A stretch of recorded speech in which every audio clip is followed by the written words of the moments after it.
హరే కృష్ణ భక్తులందరికీ స్వాగతం.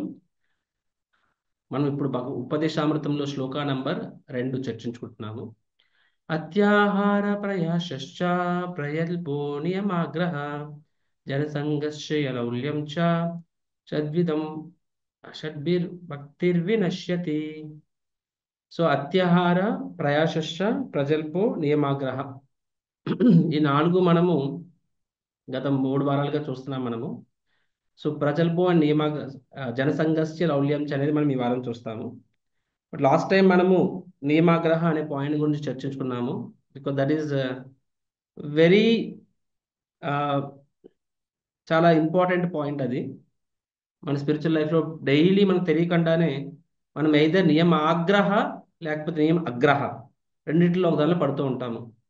ఆగ్రహ అంటే ఏమని చెప్పాను నేను ఎక్కడ అంటే ఆ స్పిరిట్ అర్థం కాకుండా కేవలము ఫార్మ్ ఫార్మ్ అంటే ఆ బాహ్య నియమ నిబంధనలు మాత్రం పట్టించుకొని దాని వెనకాతలు ఉన్న ఆ యొక్క అంతర్లీనంగా ఉన్న దాని యొక్క ఎసెన్స్ దాన్ని మనం వదిలేయడము, అది నియమాగ్రహ. నియమాగ్రహ అంటే ఇంకొకటి కూడా ఉంది. అంటే మనం చేస్తున్న నియమ నిబంధనలు దేనికోసం చేస్తున్నాం? కృష్ణుడి యొక్క ప్రసన్నం కోసం చేస్తున్నాం, కానీ భౌతిక అభివృద్ధి కోసం కాదు. So doing strictly following but not for advancement, అంటే భక్తిలో పురోభివృద్ధి లేకపోతే గురువు గారి యొక్క ప్రసన్నం అనే ఎలిమెంట్ కాకుండా మెటీరియల్ బెనిఫిట్స్ అంటే భౌతిక అభివృద్ధి కోసం చేసినప్పుడు కూడా అది కూడా నియమాగ్రహం అనిపిస్తుంది, రైట్? సో మన last time class last example చెప్పాను నేను. స్మార్త బ్రాహ్మణ్స్, యజ్ఞ బ్రాహ్మణ్స్ గురించి చెప్పాను. కృష్ణుడు స్వయంగా వచ్చారు అక్కడ వాళ్ళు, కానీ వాళ్ళు యజ్ఞ మధ్యలో ఆపేస్తే మాకు ఫలం దక్కదు, ఆ యజ్ఞ ఫలం మాకు దక్కదు అని వాళ్ళు ఆ దానికి ఎక్కువ ప్రయారిటీ ఇచ్చారు కృష్ణుడు కన్నా కూడా, రైట్? అంటే వాళ్ళు అల్టిమేట్గా యజ్ఞ పురుషుడు భగవంతుడు అండ్ యజ్ఞ ఫలం అనేది భగవంతుడు ప్రసన్నం. ఏ యజ్ఞం చేస్తారు, కర్మకాండ యజ్ఞమైనా సరే అల్టిమేట్గా అందులో కూడా లోకంలో లాస్ట్ ఒక శ్లోకం చెప్తారనమాట. ఆ శ్లోకం ఏమని చెప్తారంటే ప్రతిదీ కూడా భగవంతుడు చెందాలి గాక అని చెప్పి. సో అది వాళ్ళకి తెలియదు కాదు, కానీ అక్కడ వాళ్ళు ఫర్ దెమ్ ఆ భౌతిక ఫలాల కోసం ఎక్కువ ప్రయారిటీ ఇచ్చారు. సో అది కూడా నియమాగ్రహ కింద వస్తుంది. I can give one example. నేను ఇది పర్సనల్గా మన కమ్యూనిటీలో ఎగ్జాంపుల్ మీకు చెప్తాను, నేను పేరు చెప్పకుండా చెప్తాను. So once in my initial days నాకు బాగా అంటే వెరీ టైట్ సిచ్యువేషన్, అంటే 10 రూపాయల కోసం కూడా ఆలోచించే పరిస్థితి ఒకప్పుడు వచ్చిన వెరీ బిగినింగ్ డేస్ అనమాట. So there is basically no money and somehow struggling అనమాట. సో సో టెంపుల్లో గ్రాసరీ కూడా లేదు, ఇప్పుడు తెప్పించాలి ఎక్కడ అని చెప్పి. సో రెగ్యులర్గా సంబడి గివ్స్. సో నేను అడిగాను, ప్రభు నాకు ఇస్తారా అని చెప్పి. దట్ ప్రభుజీ నేను ఏకాదశి రోజు పంపిస్తానని చెప్పి. సో ఐ సెడ్ ఏకాదశికి ఇంకా 10 రోజులు ఉంది ప్రభుజీ, 10 రోజుల పాటు వీ డోంట్ హ్యావ్ సఫిషియంట్, మనకు కావాల్సిన సఫిషియంట్ లేదు టెంపుల్లో, కాబట్టి ఆ, ఇప్పుడు ఇస్తే మాకు బాగా బెనిఫిట్ ఉంటుంది, అదర్వైజ్ మళ్ళీ ఇప్పుడు ఎక్కడెక్కడ ట్రై చేయాలి, అప్పు తీసుకురావాలి. ఇది 2018 విషయం చెప్తున్నా, ఇనిషియల్ ఇయర్స్. సో దాని సైడ్ అలా కాదు ప్రభుజీ, ఏకాదశి రోజు ఇస్తే ఎక్కువ పుణ్యం వస్తుంది, ఆ, మీరు ఏదో ఏదో అరేంజ్ చేసుకోండి, ఏకాదశి రోజున నేను పంపిస్తాను అని చెప్పారనమాట. సో నేను అంటే ఇక్కడ నేను I'm grateful to them, right? So కృష్ణుడు సేవ చేస్తున్నారు కాబట్టి కృతజ్ఞత భావం నాకు ఉంది. కాకపోతే ఐ వండర్డ్ దట్ మేబీ ఈ విషయము భక్తులు తెలియాలి. మనము చేస్తున్నది ఆ, ఏకాదశి రోజు నాడు చేస్తే ఎక్కువ పుణ్యం. అఫ్ కోర్స్ అది వాస్తవమే, ఏకాదశి మంచి రోజు, భగవంతుని ఇంకా ఎక్కువ ప్రీతికరమైన రోజు. కాబట్టి ఏకాదశికి ప్రయారిటీ ఇవ్వడం అనేది అదే నియమం అది. మనం ఏకాదశి రోజు నాడు కొంచెం ఎక్కువ మాలు జపం చేయడానికి ట్రై చేస్తాము, ఏకాదశి రోజు నాడు ఎక్కువ సేవ చేయడానికి ట్రై చేస్తాము, వెరీ వెరీ గుడ్. కానీ ఆ ఏకాదశి అనేది కృష్ణుడు కన్నా ఎక్కువ కాదు మనకి అది, రైట్? సో ఏకాదశి వల్ల భౌతికంగా కూడా మనకి పుణ్యం ఎక్కువ వస్తుంది, అది మంచి రోజు కాబట్టి. సో అక్కడ మనకంటే కృష్ణుడు సేవ అనేది ఫస్ట్ ప్రయారిటీ. అది ఏకాదశి రోజున చేయగలిగితే ఇంకా మంచిది, మనకు ఆప్షన్ ఉంటే మంచి రోజున చేసేట్టు ఉంటుంది. చాలాసార్లు మనం కంటిమాల వేసుకుంటాము, లేకపోతే 16 వాళ్ళకి వస్తాము, జన్మాష్టమి ఈ రోజు నుంచి స్టార్ట్ చేద్దాము. సో మంచి రోజు నాడు మనము ఇంకాస్త కృష్ణుడికి దగ్గర అవడం కోసం ఇంకాస్త మంచి పనులు చేస్తాము. So that is true. కానీ దానికి అంత ఎక్కువ అటాచ్ అంటే అక్కడ కృష్ణుడు ప్రసన్నం అనేది ఫస్ట్, దానికి ఈ మిగతావన్నీ ఎక్స్ట్రా, ప్రైమరీ సెకండరీ, ప్రథమ ద్వితీయ. కానీ ఆ ద్వితీయ అనేది ప్రథమం అయిపోతే, ఆ ద్వితీయ అనేది ప్రథమం అయిపోతే కృష్ణుడు ప్రసన్నత కాదు, ఆ మంచి రోజు నాడే నేను చేస్తాను. దెన్ అప్పుడు ఏమవుతుంది అది, అది దెన్ దట్ బికమ్ నియమ ఆగ్రహ. అంటే మనం స్ట్రిక్ట్గా ఫాలో అవుతున్నాము, ఏకాదశి రోజు నాడే చేయాలనుకుంటున్నాను, కానీ స్ట్రిక్ట్గా చేస్తాం దేనికోసం చేస్తున్నాము, బికాస్ భౌతిక ప్రతిఫలం ఆశించి. సో దాన్ని దట్ బికమ్స్ లైక్ నియమ ఆగ్రహ అనమాట. రైట్. సో సమ్ టైమ్ మనకు తెలియని కూడా తెలియదు నియమాగ్రహ లేకపోతే నియమగ్రహ అని చెప్పి. సో నియమగ్రహ అంటే మనం అసలు ఏకాదశి వాల్యూనే ఇవ్వట్లేదు అని చెప్పి. చల్తా హై, నో ప్రాబ్లం, చల్తా అని చెప్పి. సో ఏకాదశి రోజు నాడు మనం కనీసము ఆ, సో ఆ రోజైనా సరే అట్లీస్ట్ మనం వారం ఒక రోజు మంగళారతికి వస్తాము, ఏకాదశి రోజు చేద్దాము, 2 మాల ఎక్స్ట్రా జపం చేద్దాము. నో, ఆ ధ్యాసే లేదు మనకి. ఆర్ ఏకాదశి రోజు నాడు ఓ నాకు సమ్ టైమ్స్, యా మేబీ ఇంకో ఎగ్జాంపుల్ ఇస్తాను నేను. యా ఇది బెస్ట్ ఎగ్జాంపుల్ ఇది. సో ఏకాదశి రోజు నాడు మనము ధాన్యాలు తినము, గ్రెయిన్స్ తీసుకోము మనము, బికాజ్ మనకు ఏకాదశి స్టోరీ తెలుసు. దట్ ఈస్ అది మనము ఏకాదశి రోజు నాడు గ్రెయిన్స్ తీసుకోవడం అంటే అది మనం పాపం తింటున్నట్టు అనమాట. స్వయాన భగవంతుడు ఈ విషయం చెప్తారు. చైతన్య ముఖ్యంగా గౌడీయ వైష్ణవులకి స్వయాన శ్రీ చైతన్య మహాప్రభు ఆదేశిస్తారు తన తల్లి గారికి, తల్లి నువ్వు ఎందుకు ఏకాదశి పాటించట్లేదు అని చెప్పి. చైతన్య చరితామృతంలో వస్తుంది. సో లార్డ్ చైతన్య అంటే ఇప్పుడు ఎస్పెషల్లీ ఏకాదశి ఎలా చేయాలనేది స్వయానా శ్రీ చైతన్య మహాప్రభు చెప్పారు తన తల్లి గారికి అనమాట. సో ఏకాదశి మనందరూ పాటిస్తాము. మేము డివోటీస్ అనమాట, భక్తిలో ముందుకెళ్ళాలన్న వాళ్ళు ఏకాదశిని కొంచెం ఎక్కువ జాగ్రత్తగా పాటిస్తారు. But same time there are sometimes family members devotees వాళ్ళ 80s లో ఉన్నారు అండ్ వాళ్ళకి హెల్త్ కాంప్లికేషన్స్ చాలా ఎక్కువ ఉన్నాయి, gas problems, there are things like this. So so even the senior devotees వాళ్ళకి ఏమని చెప్తారు అంటే, పర్లేదు మీరు ఏకాదశి పాటించిన ప్రయాస అంత ఎక్కువ మీరు కష్టపడవసరం లేదు, మీరు రెగ్యులర్ భోజనం చేసేయండి అని చెప్తారు. మీకు తెలుసో లేదో that happens. So so because వాళ్ళకి ఆ ఏకాదశి డైజెస్ట్ అవ్వకపోవచ్చు, అలా చెప్పి వాళ్ళు ఆకలితో ఉండలేరు. Right. So they may be allowed, okay మీరు రెగ్యులర్ ఆహారం తీసుకోండి అమ్మా, మీ హెల్త్కి ఏది మంచిదో తీసుకోండి అని చెప్పి, బట్ మీరు ఇంకాస్త ఎక్కువ జపం చేయండి అని చెప్పి. సో అక్కడ ఏం ఏం ఏం ఏం ఏం పాటించారు అక్కడ అది. అల్టిమేట్ ఏకాదశి అంటే భగవంతునికి ఇంకాస్త చేరువయ్యే అవకాశం తిథి అది, భగవంతునికి అత్యంత దగ్గరగా ఉన్న తిథి ఏకాదశి తిథి. So but the principle is that, so మీరు ఇంకాస్త ఎక్కువ హరినామం చేయండి అని చెప్పి. అదే ప్రిన్సిపల్ కదా ఏకాదశి అంటే, శారీరక అవసరాలు తగ్గించుకొని మనము మనము ఆ, ఆధ్యాత్మిక కార్యక్రమం మీద ఎక్కువ ఫోకస్ చేయడం అనేది ఏకాదశి. సో అది ప్రిన్సిపల్. సో ఆ ప్రిన్సిపల్ని ఇక్కడ గురువైనా ఎవరైనా బ్రేక్ చేయట్లేదు. దీక్షా గురువు కానీ they allow it, they that is there, they are not breaking it. దాన్ని ఎవరు, బికాస్ దే ఆర్ ఆస్కింగ్, సరే మీరు ఏజ్ కింద మీరేం చేయవలసిన లేదు, ఏది పడితే తినేయండి అని ఎవరు చెప్పట్లేదు. సరే శరీరము ఆత్మని కలిపి ఉంచడం కోసము ఏది అవసరమో అది చేయండి, same time you chant more rounds, at least కాస్త ఎక్కువ ఎక్కువ శ్రవణం చేయండి, వినండి, చేయండి అని చెప్పి. సో ఆ రకంగా ఆ ప్రిన్సిపల్ ఏంటది, ఏకాదశి అంటే ఇంకాస్త కృష్ణుడు దగ్గర చేయడం కోసం ఇంకాస్త తీవ్రంగా మన సాధన చేయడము, సాధన మెయింటైన్ చేస్తున్నారు. సో శారీరక అవసరాలు తగ్గించుకోవడం అంటే మనం ఉపవాసం ఉండాలి యాక్చువల్గా. సో ఆ శారీరక అవసరాలు తగ్గించుకోవడం కొంచెం మనం చేస్తున్నాం అది మనం ఎలాగా. సో అదే అక్కడ కొంచెం కాంప్రమైజ్ ఇచ్చాం మనం అక్కడ. సో ఇది దిస్ డజన్ కమ్ అండర్, ఇది నియమ ఆగ్రహ కాదు, నియమ అగ్రహ కాదు. ఇది this is like right use of, right application of principle. ఆ సిద్ధాంతాన్ని సరైన అప్లికేషన్ ఏమంటారు, ఆ, సరిగ్గా వాడడం ఆ సూత్రాన్ని. ఏంటా సూత్రము, భగవంతునికి ఇంకాస్త చేరువ కావడము, ఇంకాస్త తీవ్రంగా భక్తి చేయడం అనేది ఆ సూత్రాన్ని ఆవిడకి ఆ విధంగా అప్లై చేస్తారనమాట. సో బట్ నియమాగ్రహ అనేది ఇక్కడ ఎలా వస్తుందంటే, అరే ఏకాదశి పాటించకపోతే పాపం వస్తుంది, నేను విన్నాను ఏకాదశి గ్రేట్స్ అంటే వెరీ సిన్, సో పాపం పాపం పాపం కాబట్టి లేదు లేదు నేను ఏకాదశి లేదు తినకూడదు, అదే వాళ్ళు తిన్నవను, ఆ తిన్న వాళ్ళని మనము నిందిస్తాము, దూషిస్తాము. వాడు తిని పడిపోయినా పర్వాలేదు, మంచి వెక్కేసినా పర్వాలేదు, వాడు బేసిక్ చాంటింగ్ చేయలేకపోయినా పర్వాలేదు, 10 సార్లు బాత్రూమ్కి వెళ్ళినా పర్వాలేదు, బట్ వాడు చేయకూడదు. అదేమైపోయింది నియమ ఆగ్రహ. అక్కడ ఎందుకు అంతే అంటే అది కృష్ణుడి మీద ప్రేమ కాదు, కృష్ణుడి మీద ప్రేమ కన్నా కూడా అలా చేస్తే పాపం వచ్చేస్తుంది అనే ఎలిమెంట్ ఎక్కువ అక్కడది. మీకు అర్థమవుతుందా? So more than Krishna's pleasure కన్నా కూడా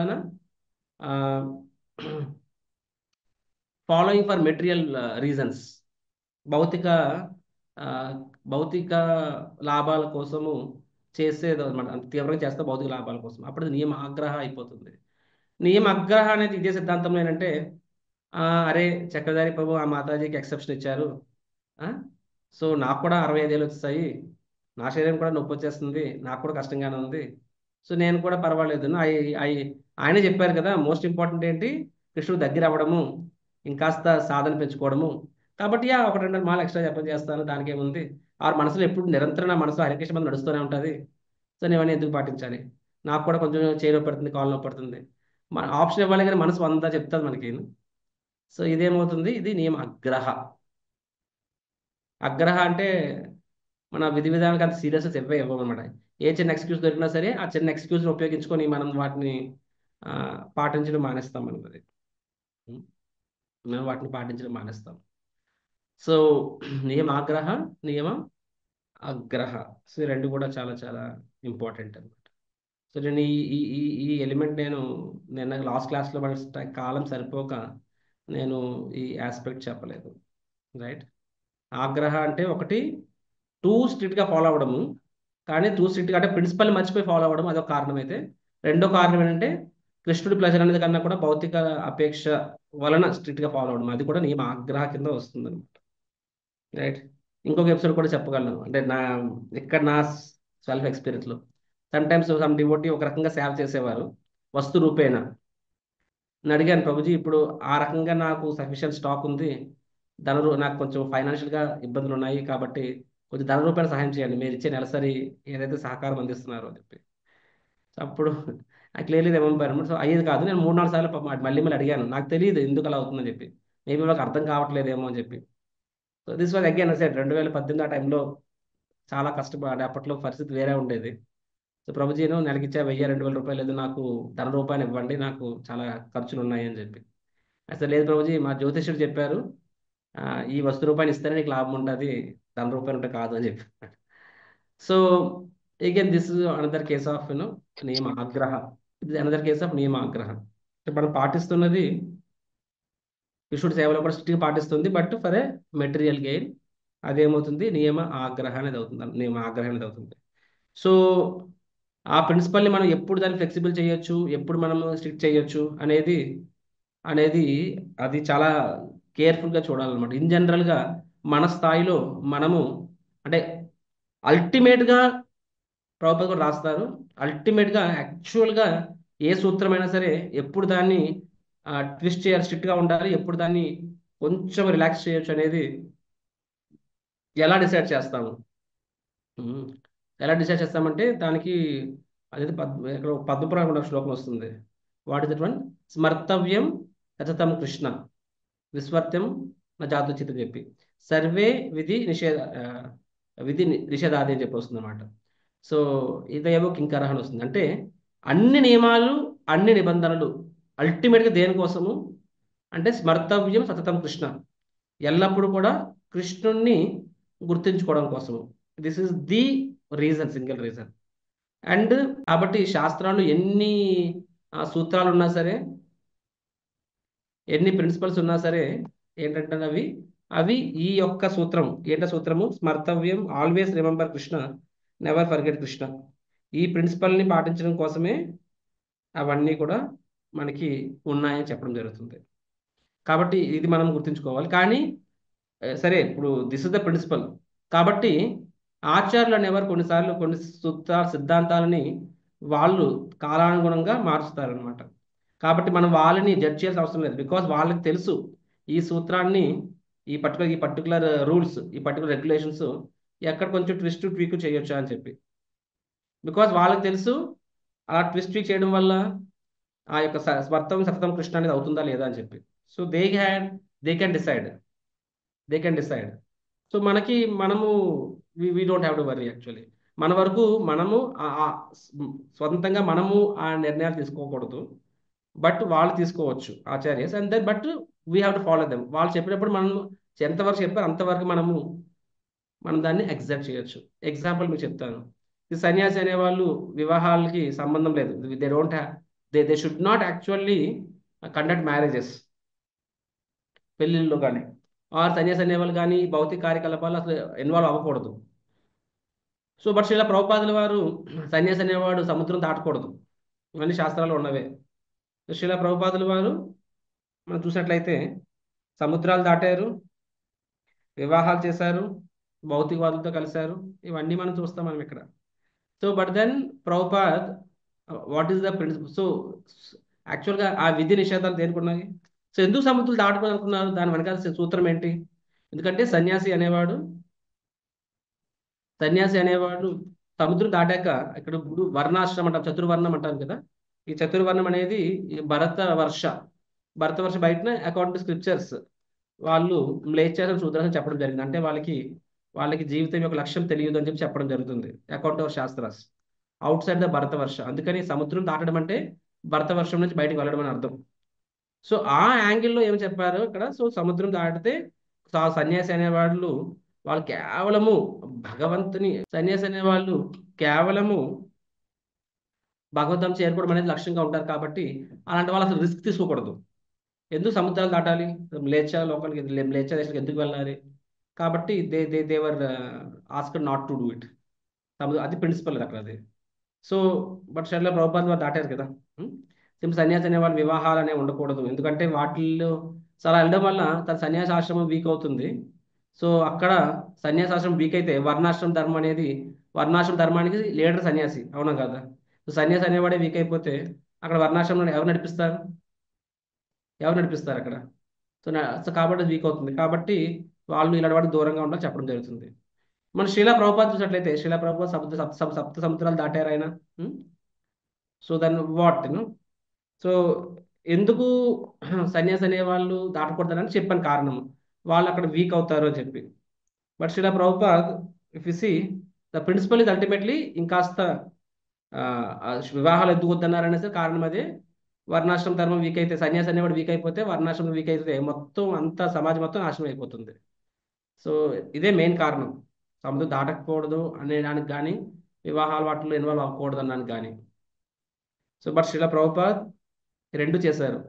ఎందుకంటే అరే ఫస్ట్ ఆఫ్ ఆల్ వర్ణాశ్రమం మిగిలితేనే కదా, వర్ణాశ్రమం అనేది మిగిలితేనే ఓ సన్యాసి అనేవాడు పడిపోతాడు లేకపోతే వీక్ అవుతాడు అనుకోవడానికి. అసలు వర్ణాశ్రమమే లేకుండా పోయింది అక్కడ, అది రైట్. అక్కడ ప్రచారమే అవ్వట్లేదు, బేసిక్ ధర్మం అనేది లేదు. కాబట్టి Prabhupad so he did it. First of all వర్ణాశ్రమం స్థాపించడం కోసము, ఆ భక్తి అనేది స్థాపించడం కోసము ఆయన అక్కడ దాటారు. సిమిలర్ వివాహాలు ఎందుకు చేశారు? ఎందుకంటే సన్యాసికి వాటికి సంబంధం లేదు. ఇక్కడ ప్రభుపాద్ దగ్గరుండి పౌరహిత్యం చేశారు. ప్రభుపాద్ చేశారు. సన్యాసి అనేవాడు పౌరహిత్యం ఎప్పుడు చేయడు, ఆయన అక్కడ చేయకూడదు. ఎందుకంటే చేయడం వల్ల వాళ్ళు అలాంటి వాటిలో ఇన్వాల్వ్ అవడం వల్ల వాళ్ళ స్థాయి తగ్గుతుంది అని. కానీ అక్కడ అలా తగ్గడం వల్ల సామాజిక ధర్మం తగ్గిపోతుంది చెప్పి. కానీ అసలు ధర్మమే సున్నా అక్కడ. అది ప్రభుపాద చేయకపోయినప్పుడు అక్కడ ఉన్న వాళ్ళకి వివాహం అంటే తెలియదు. వివాహం కన్నా ముందే కలిసిమెలిసి కాదు, live in relationships, live in అంటే ఆ, సహజీవనాలు నడుస్తున్నాయి అక్కడ. సో జస్ట్ ఫర్ శారీరక సుఖం కోసమే కలిసిమెలిసి వాళ్ళు కలిసి ఉంటున్నారు అక్కడ. అది కాబట్టి వివాహ బంధం అనేది ఉండాలి కదా అక్కడ. అది సో వివాహం అనేది వాళ్ళకి తెలియదు, అనేదే లేదు అక్కడ. సో అప్పుడు ఏం ధర్మం మిగిలిందని చేయకపోవడం వల్ల సో ఆయన కూర్చొని దాన్ని వివాహం చేర్పించారు. ఆ విధంగా ప్రాపర్ క్లియర్ చెప్పారు, ఏదైతే బ్రహ్మచారులు అవ్వండి లేకపోతే వివాహం చేసుకోండి, ఒక ధర్మపత్నిని స్వీకరించి ఆవిడతో మాత్రమే ఉంటూ భక్తి చేసుకోండి అని ప్రభుపాద నొక్కి చెప్పారనమాట. ఇది కంపల్సరీ, నా శిష్యులు అనేవాళ్ళు కంపల్సరీగా ఇద్దరు బ్రహ్మచారి అవ్వాలి లేకపోతే ఒక మంచి గృహస్థ అవ్వాలి, అంతే తప్ప bachelor daddies, I'm bachelor but I'm also daddy అంటే నాకు ఒక పిల్లలు అనమాట. సింగిల్ మదర్స్ అంటే నాకు పెళ్ళి అవ్వలేదు కానీ నాకు కూతురు ఉంది. So very very very common అమెరికాలో.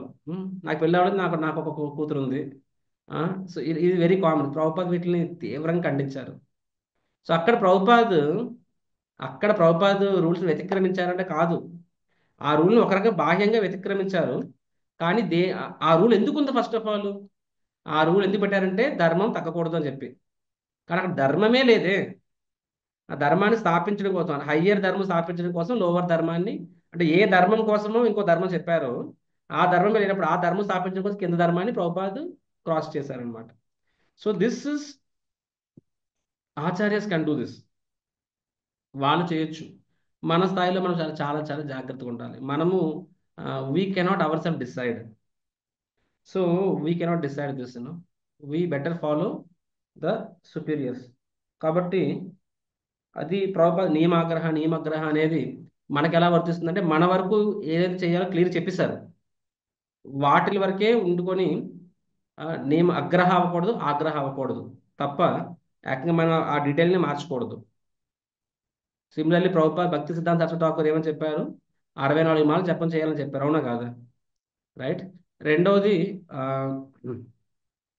శ్రీ చైతన్య మహాప్రభు, మీరు చైతన్య చరితామృతంలో చూస్తే చాలా మంది జగన్నాథ్ పూరిలో ఆ ప్రభుపాదిని ఇంటికి భోజనానికి పిలిచేవారు అనమాట. సరే, ప్రభుపాద్ కాదు, మహాప్రభుని. సో మహాప్రభు ఏమని చెప్పేవారు? నేను లక్షాధికారి ఇళ్లలోకి మాత్రమే భోజనానికి వస్తానని చెప్పి. ఈ రోజుల్లో లక్షాధికారి అంటే చిన్న విషయం కదా, ప్రతి ఒక్కరు లక్షల జీతం వస్తుంది. అప్పట్లో లక్షాధికారి అంటే, సో అక్కడ మహాప్రభు భక్తులందరూ కూడా సింపుల్ పేదవాళ్ళు, సింపుల్ భక్తులు. అమ్మో, లక్షాధికారి ఇళ్లలోనే మహాప్రభు భోజనానికి వస్తాడా? ఆ? ఇప్పుడు మేము ఎక్కడ తీసుకొస్తాం, లక్షాధికారి ఎక్కడ అవుతాం మేము అని చెప్పి వాళ్ళు చాలా బాధపడతారు. అంటే మహాప్రభు మా ఇంటికి భోజనానికి రారా అని చెప్పి. సో వాళ్ళకి కోరిక మహాప్రభు మా ఇంటికి భోజనానికి రావాలి అని చెప్పి, మా చేతుల మీదకి మహాప్రభు వడ్డించాలని చెప్పి. సో సో అందరు కూడా తెల్లవాళ్ళు వేసేస్తారు అనమాట. ఇప్పుడు లక్షాధికారులు ఎక్కడ, ఏ బ్యాంకు కన్నం పెట్టాలి, ఏం చేయాలని చెప్పి. సో మహాప్రభు నవ్వి బిగ్గరగా నవ్వుతారు అనమాట, నవ్వి చెప్తారు. సో లక్షాధికారి అంటే ఏంటి, ఎవరు చెప్తారు? అన్మ్యూట్ అయ్యి చెప్పండి. నేను చాలా క్లాసులో చెప్పాను నేను దీని గురించి. ఎవరు చెప్తారు? భగవత్ నామాన్ని ఎవరైతే అధికంగా లక్ష నామాలు చేస్తారో వాళ్ళు లక్షాధికారులు. Yeah, thank you. సో లక్ష నామాలు అంటే 64 మాలలు. 64 మాలలు జపం చేస్తే యాక్చువల్గా లక్ష నామాలు జపం చేస్తున్నట్టు మీరు లెక్కేసుకోండి తర్వాత నింపాదిగానా. సో సో అంటే అట్లా మహాప్రభు ఆల్సో, అంటే ఆ రకంగా మహాప్రభు స్టాండర్డ్ సెట్ చేసినట్టే కదా, అవునా కదా? ఆ రకంగా మహాప్రభు 64 రౌండ్స్ అని చెప్పినట్టే కదా. So that is the standard set by Mahaprabhu. And భక్తి సిద్ధాంత సరస్వతి ఠాకూర్ కూడా 64 మంది చెప్పేవాళ్ళు, రైట్. ఇలా ప్రభుపాదుల వారు వచ్చినప్పుడు మనం చూసినట్లయితే ప్రభుపాద్ 64 అన్నారు. తర్వాత భక్తులు ప్రభుపాద్ అవ్వట్లేదు మా వల్ల అని చెప్తే ప్రభుపాద్ ఏం చెప్పి 32 అని చెప్పారు అనమాట. అది కూడా అవ్వట్లేదు ప్రభుపాద్ అని చెప్పారు. తర్వాత ప్రభుపాద్ ఏం చెప్పారు, 16 అని చెప్పారు అనమాట. 16 అండ్ నో లెస్ అని చెప్పారు. ఇంకెంతకన్నా తగ్గించి అడగొద్దు, కంపల్సరీ మినిమం 16 చేయాలని చెప్పి. సో ప్రభుపాద్ 16 చేయాలని చెప్పలేదు, కనీసం 16 చేయమని చెప్పారనమాట. సో ఇక్కడ ప్రభుపాద్ అంటే ఇక్కడ ప్రభుపాద్ నియమ అగ్రహ అన్న పాట. నియమ అగ్రహ అంటే నియమ నిబంధనల్ని సీరియస్గా తీసుకోకపోవడం. నియమ అగ్రహ చేశారా అంటే కాదు. మీకు అర్థమవుతుంది ఇక్కడ అన్నమాట. నియమ అగ్రహ అంటే ఏంటి? నియమ నిబంధనలు తీసుకోకపోవడం సీరియస్గా తీసుకోకపోవడం. సో ప్రభుపాద్ మరి మహాప్రభు 64 చెప్పారు, భక్తి తన సొంత గురువుగా 64 చెప్పారు, ప్రభుపాద్ 16కు మార్చేశారు. సో ప్రభుపాద్ నియమ అగ్రహ చేశారా? ఎవరు చెప్తారు ఇది? హ్యాండ్ రేస్ చేయండి, నేను అడుగుతాను. ఎవరు చెప్తారు ఇది?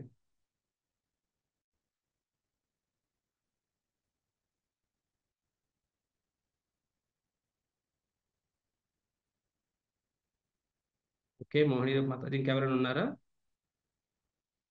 శ్రీకాంత ప్రభు.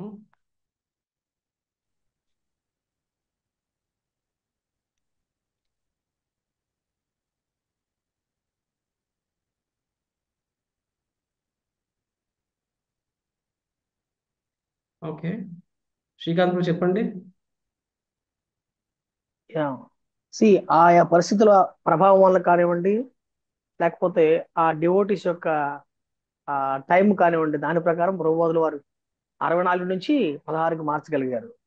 మీరు చెప్పినట్లుగా ఆ గురువు చేయగలరు అనమాట. అది అవును, గురువు శిష్యుని చేయగలరు. యొక్క దానికి కూడా ఒక కారణం ఉంటుంది కదా. అంటే ప్రభుపాద్, సరే మీ దృష్టిలో ప్రభుపాద్ నియమాగ్రహ చేయలేదు, అవునా?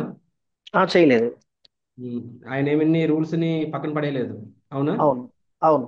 సో ఆ ప్రిన్సిపల్ ని మెయింటైన్ చేశారు, అవునా? ఎస్ ప్రభు.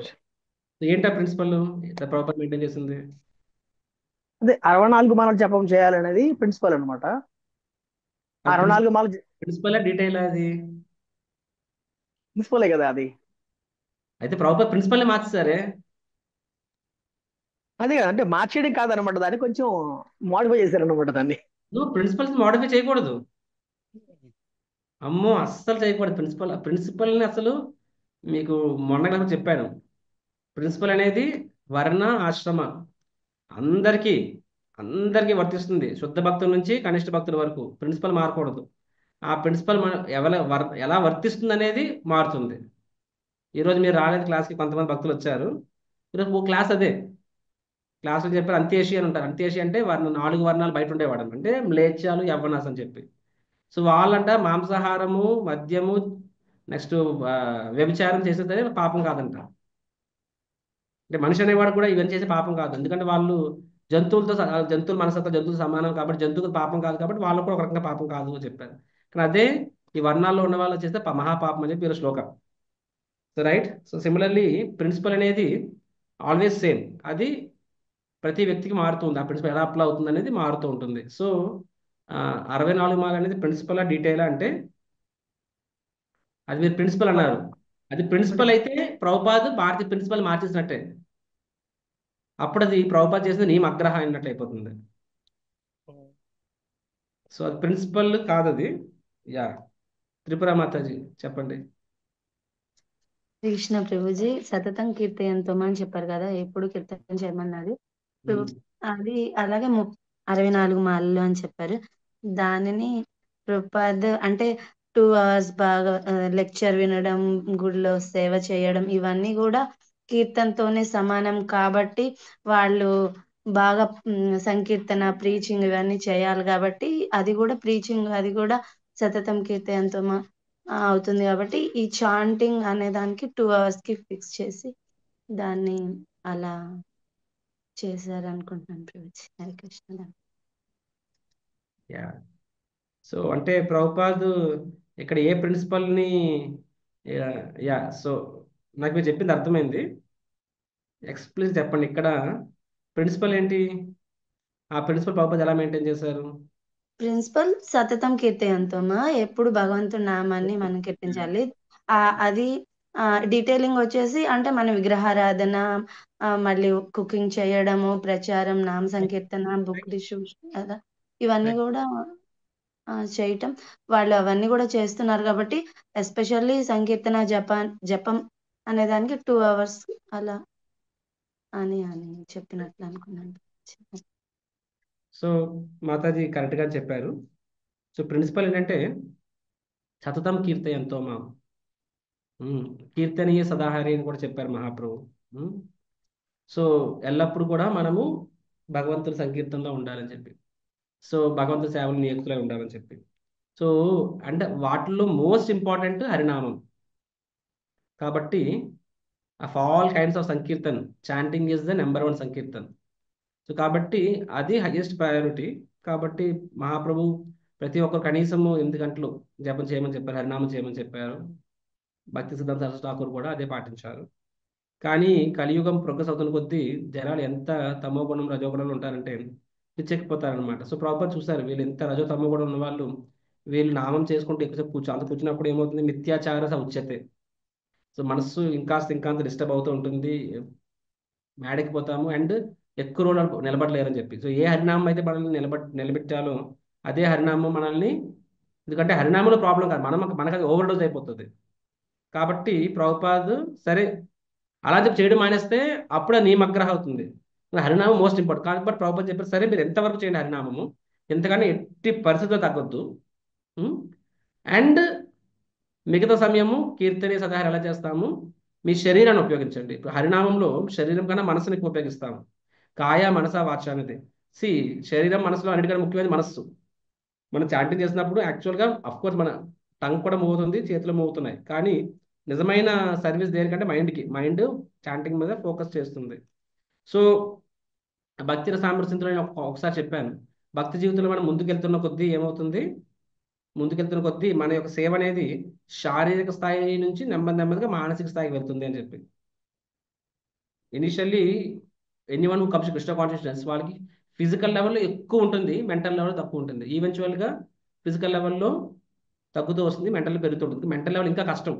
మన స్థాయిలో మన మెంటల్ లెవెల్లో చేయలేము మనం, ఎందుకంటే మన మనసు అంతా సపోర్ట్ చేయదు, రజోగుణంలో ఉంటాం కాబట్టి, రైట్. సో సో అప్పట్లో వాళ్ళకి ఆ మైండ్ అనస ఆ మాత్రం ఎంకరేజ్, ఆ మాత్రం మైండ్ మనసు వాళ్ళకి సపోర్ట్ చేసేది, రైట్. సో అంతెందుకు, సో కాబట్టి ఇప్పుడు మన సో ప్రభుపాద ఏం చెప్పారు, సరే వీళ్ళు పూర్తి రజోగుణం వాళ్ళు, సరే మీరు ఇంకో రకంగా మీ శరీరాన్ని ఉపయోగించండి, బుక్ డిస్ట్రిబ్యూషన్ చేయండి, రైట్, కుకింగ్ చేయండి, రకరకాల సర్వీసులను ఉపయోగించండి, ఆ విధంగా మీరు 24 hours నిద్ర తప్పించి మిగతా టైం అంతా సేవలు వినియోగించండి అని చెప్పి. సో ప్రభుపాద కూడా told them only chant 64 rounds, తర్వాత మిగతా అనుకుంటే వాళ్ళు 64 మాలలకే వాళ్ళు మైండ్ తిరిగిపోయేది, అప్పుడు వాళ్ళు ఏ సేవ చేయలేకపోయేవారు కాదు. అది కూడా చేయగలరు, ఇంకా మెటీరియల్ డిజైర్స్ పెరుగుతాయి, ఎందుకంటే మనసు కాన్సన్ట్రేషన్ చేయలేకపోతే భౌతిక నామాపరాధాలు అవుతాయి కాబట్టి ఇంకా మనసు ఇంకా డిస్టర్బ్ అవుతూ ఉంటుంది. So proper did not encourage, proper set okay 16, but proper 16 చెప్పారు, మినిమం 16 అని చెప్పారు. ఎవరికైనా సరే మనసు ఇంకా ఎక్కువ చేయగలిగితే ఇంకా బెటర్ అది.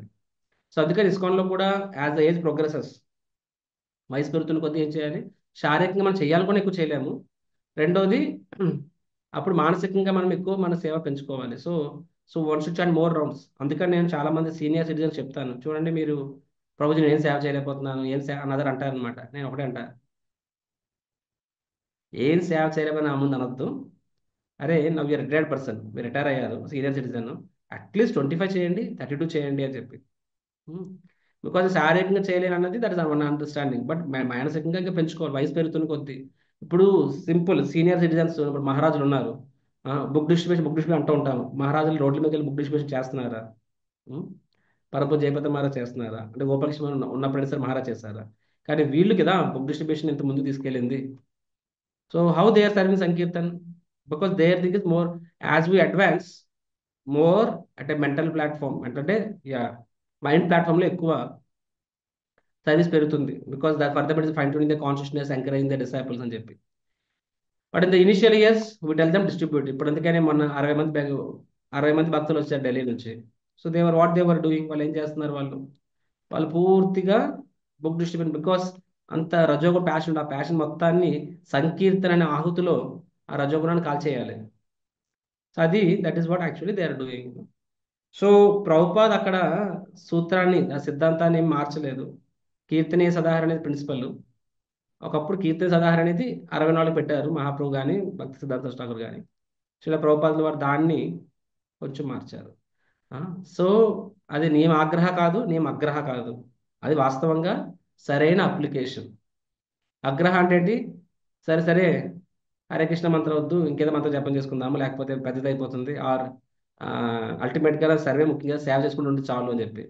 No no no no, not can't be. And there is that no 64 rounds, ఒకటి తక్కువ అవ్వకూడదు, ఒకటి ఎక్కువ అవ్వకూడదు, అదర్వైజ్ యువర్ పాపి.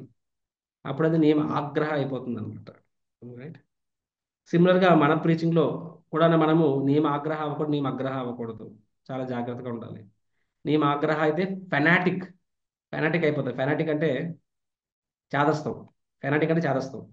ఆ నియమ అగ్రహ అంటే ఏంటంటే మనము డైల్యూట్, అంటే పేరుకే కానీ, అంటే డైల్యూట్ అంటే అందులో అసలు ఏం దమ్ము లేదనమాట ప్రచారంలో.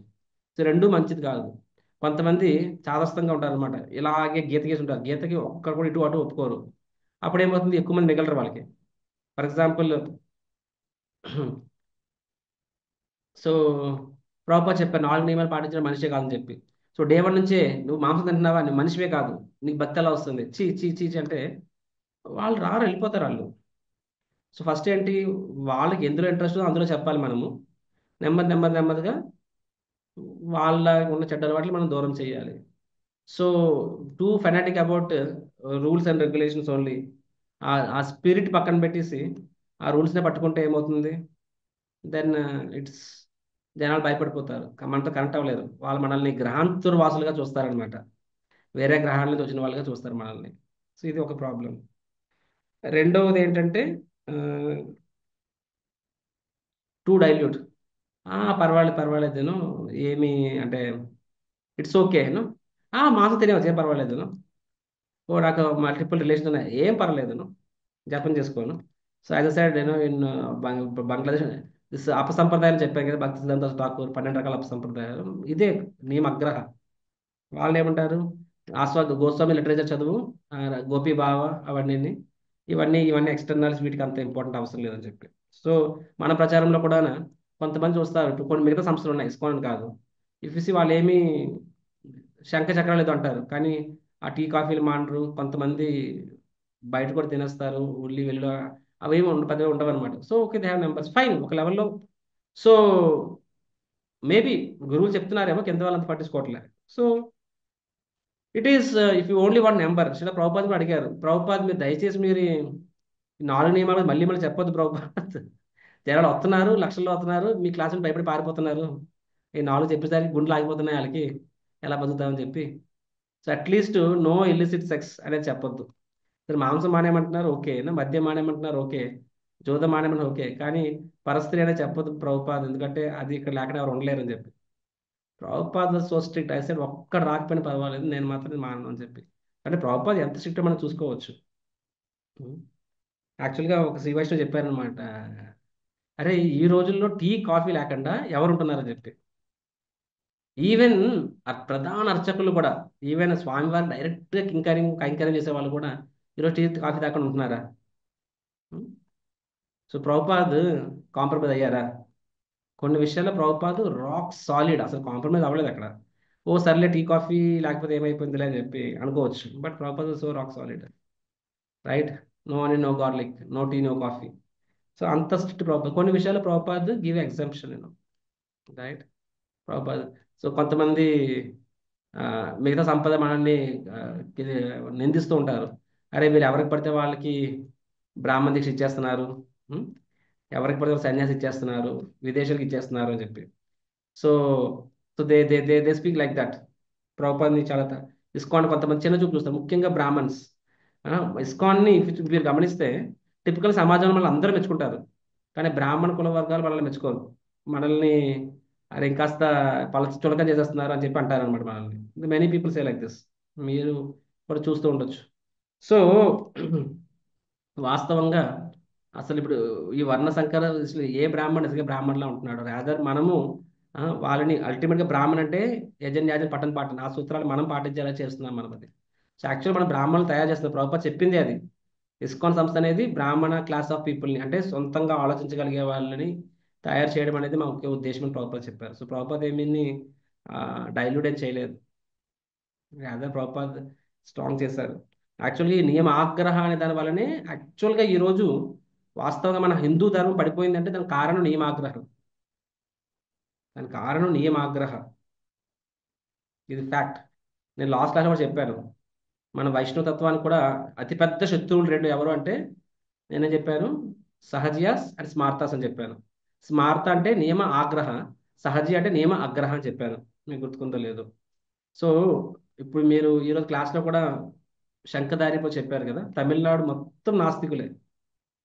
తెలుగు వాళ్ళు, ఆంధ్ర వాళ్ళు ఏంటంటే, ఆంధ్ర వాళ్ళు సింపుల్ కిచిడి, అంటే వాళ్ళకి ఈయన దేవుడు అంటే ఆయన దేవుడు, ఆయన దేవుడు అంటే ఆయన దేవుడు.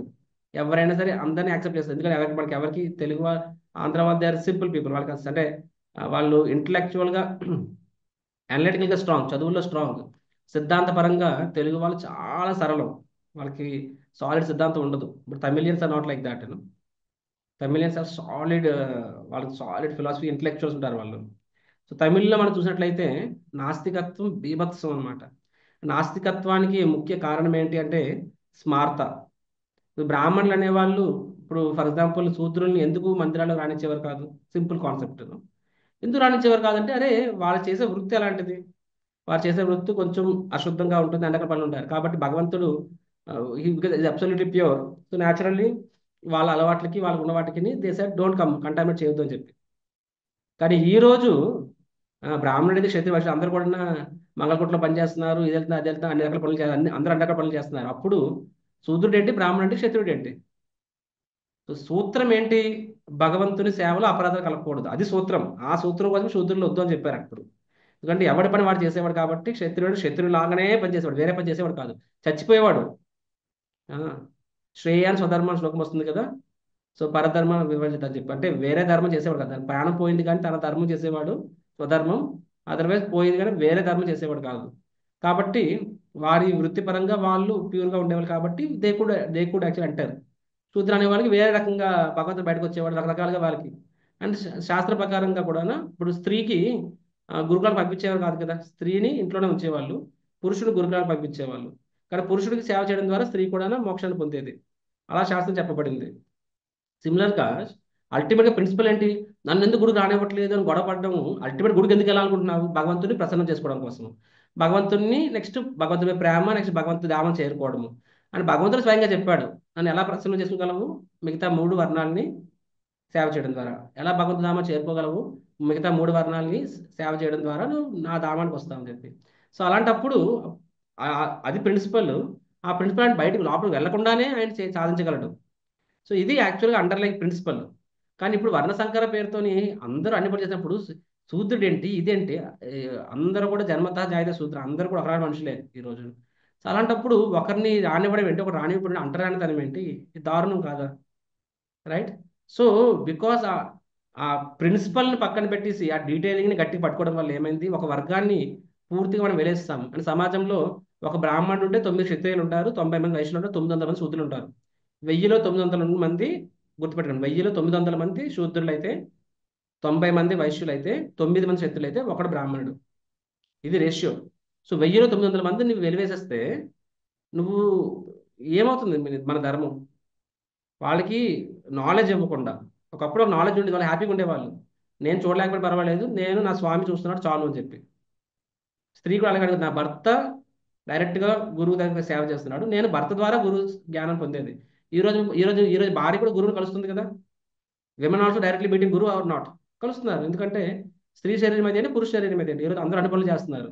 కాబట్టి ఒకప్పుడు భర్తే గురువు దగ్గరికి వెళ్ళేవాడు, భార్య అయితే భర్తతో పాటు వెళ్ళేది, లేకపోతే భర్త నుంచి వినుకునేది. బట్ ఇప్పుడు అంత స్ట్రిక్ట్ కాదు, బికాస్ సామాజిక పరిస్థితులు మారాయి. ప్రిన్సిపల్ ఏంటి? గురువుని ఫాలో అవ్వడం అన్నది. సో సిమిలర్గా సో దేశకాల విభాగవిత్, దేశకాల విభాగవత్ భాగవతంలో వస్తుంది. కాలానుగుణంగా ఆ యొక్క పద్ధతులు మార్చుకోవాలి అని చెప్పి. సూత్రాలు మారకూడదు, కాలానుగుణంగా సూత్రాలు మారకూడదు, కానీ కాలానుగుణంగా పద్ధతులు మారాలి. దేశ అంటే పరిస్థితి, స్థలం, కాల అంటే కాలం, విభాగవిత్ భీష్మ పితామహ సెక్షన్లో వస్తుంది. భీష్ముడు అంపశయ మీద ఉంటాడు. అప్పుడు ముల్లోకంలో ఉన్న అందరు గొప్ప ఋషులు ముళ్ళు వస్తారు. మీరు చదివే ఉంటారు కదా భీష్మ శృతి. అందరు ఋషులు ముళ్ళు వస్తారు. అక్కడ మామూలుగా బ్రాహ్మణుడు వచ్చినప్పుడు క్షత్రుడు అనేవాడు సాష్టాంగ ప్రణామం చేయాలి బ్రాహ్మణులకి. కానీ భీష్మ పితామహుడు కదిలే పరిస్థితిలో ఉన్నాడా? లేరు. సో భీష్ముడు ఏం చేశారు, అందరు కూడా మనస్సులోనే సాష్టాంగ ప్రణామం చేశారనమాట. అక్కడ దేశకాల విభాగం అంటే భీష్ముడు అనే వారికి ఆయన ఒక మహాజన కాబట్టి ఆయన ధర్మం తెలుసు.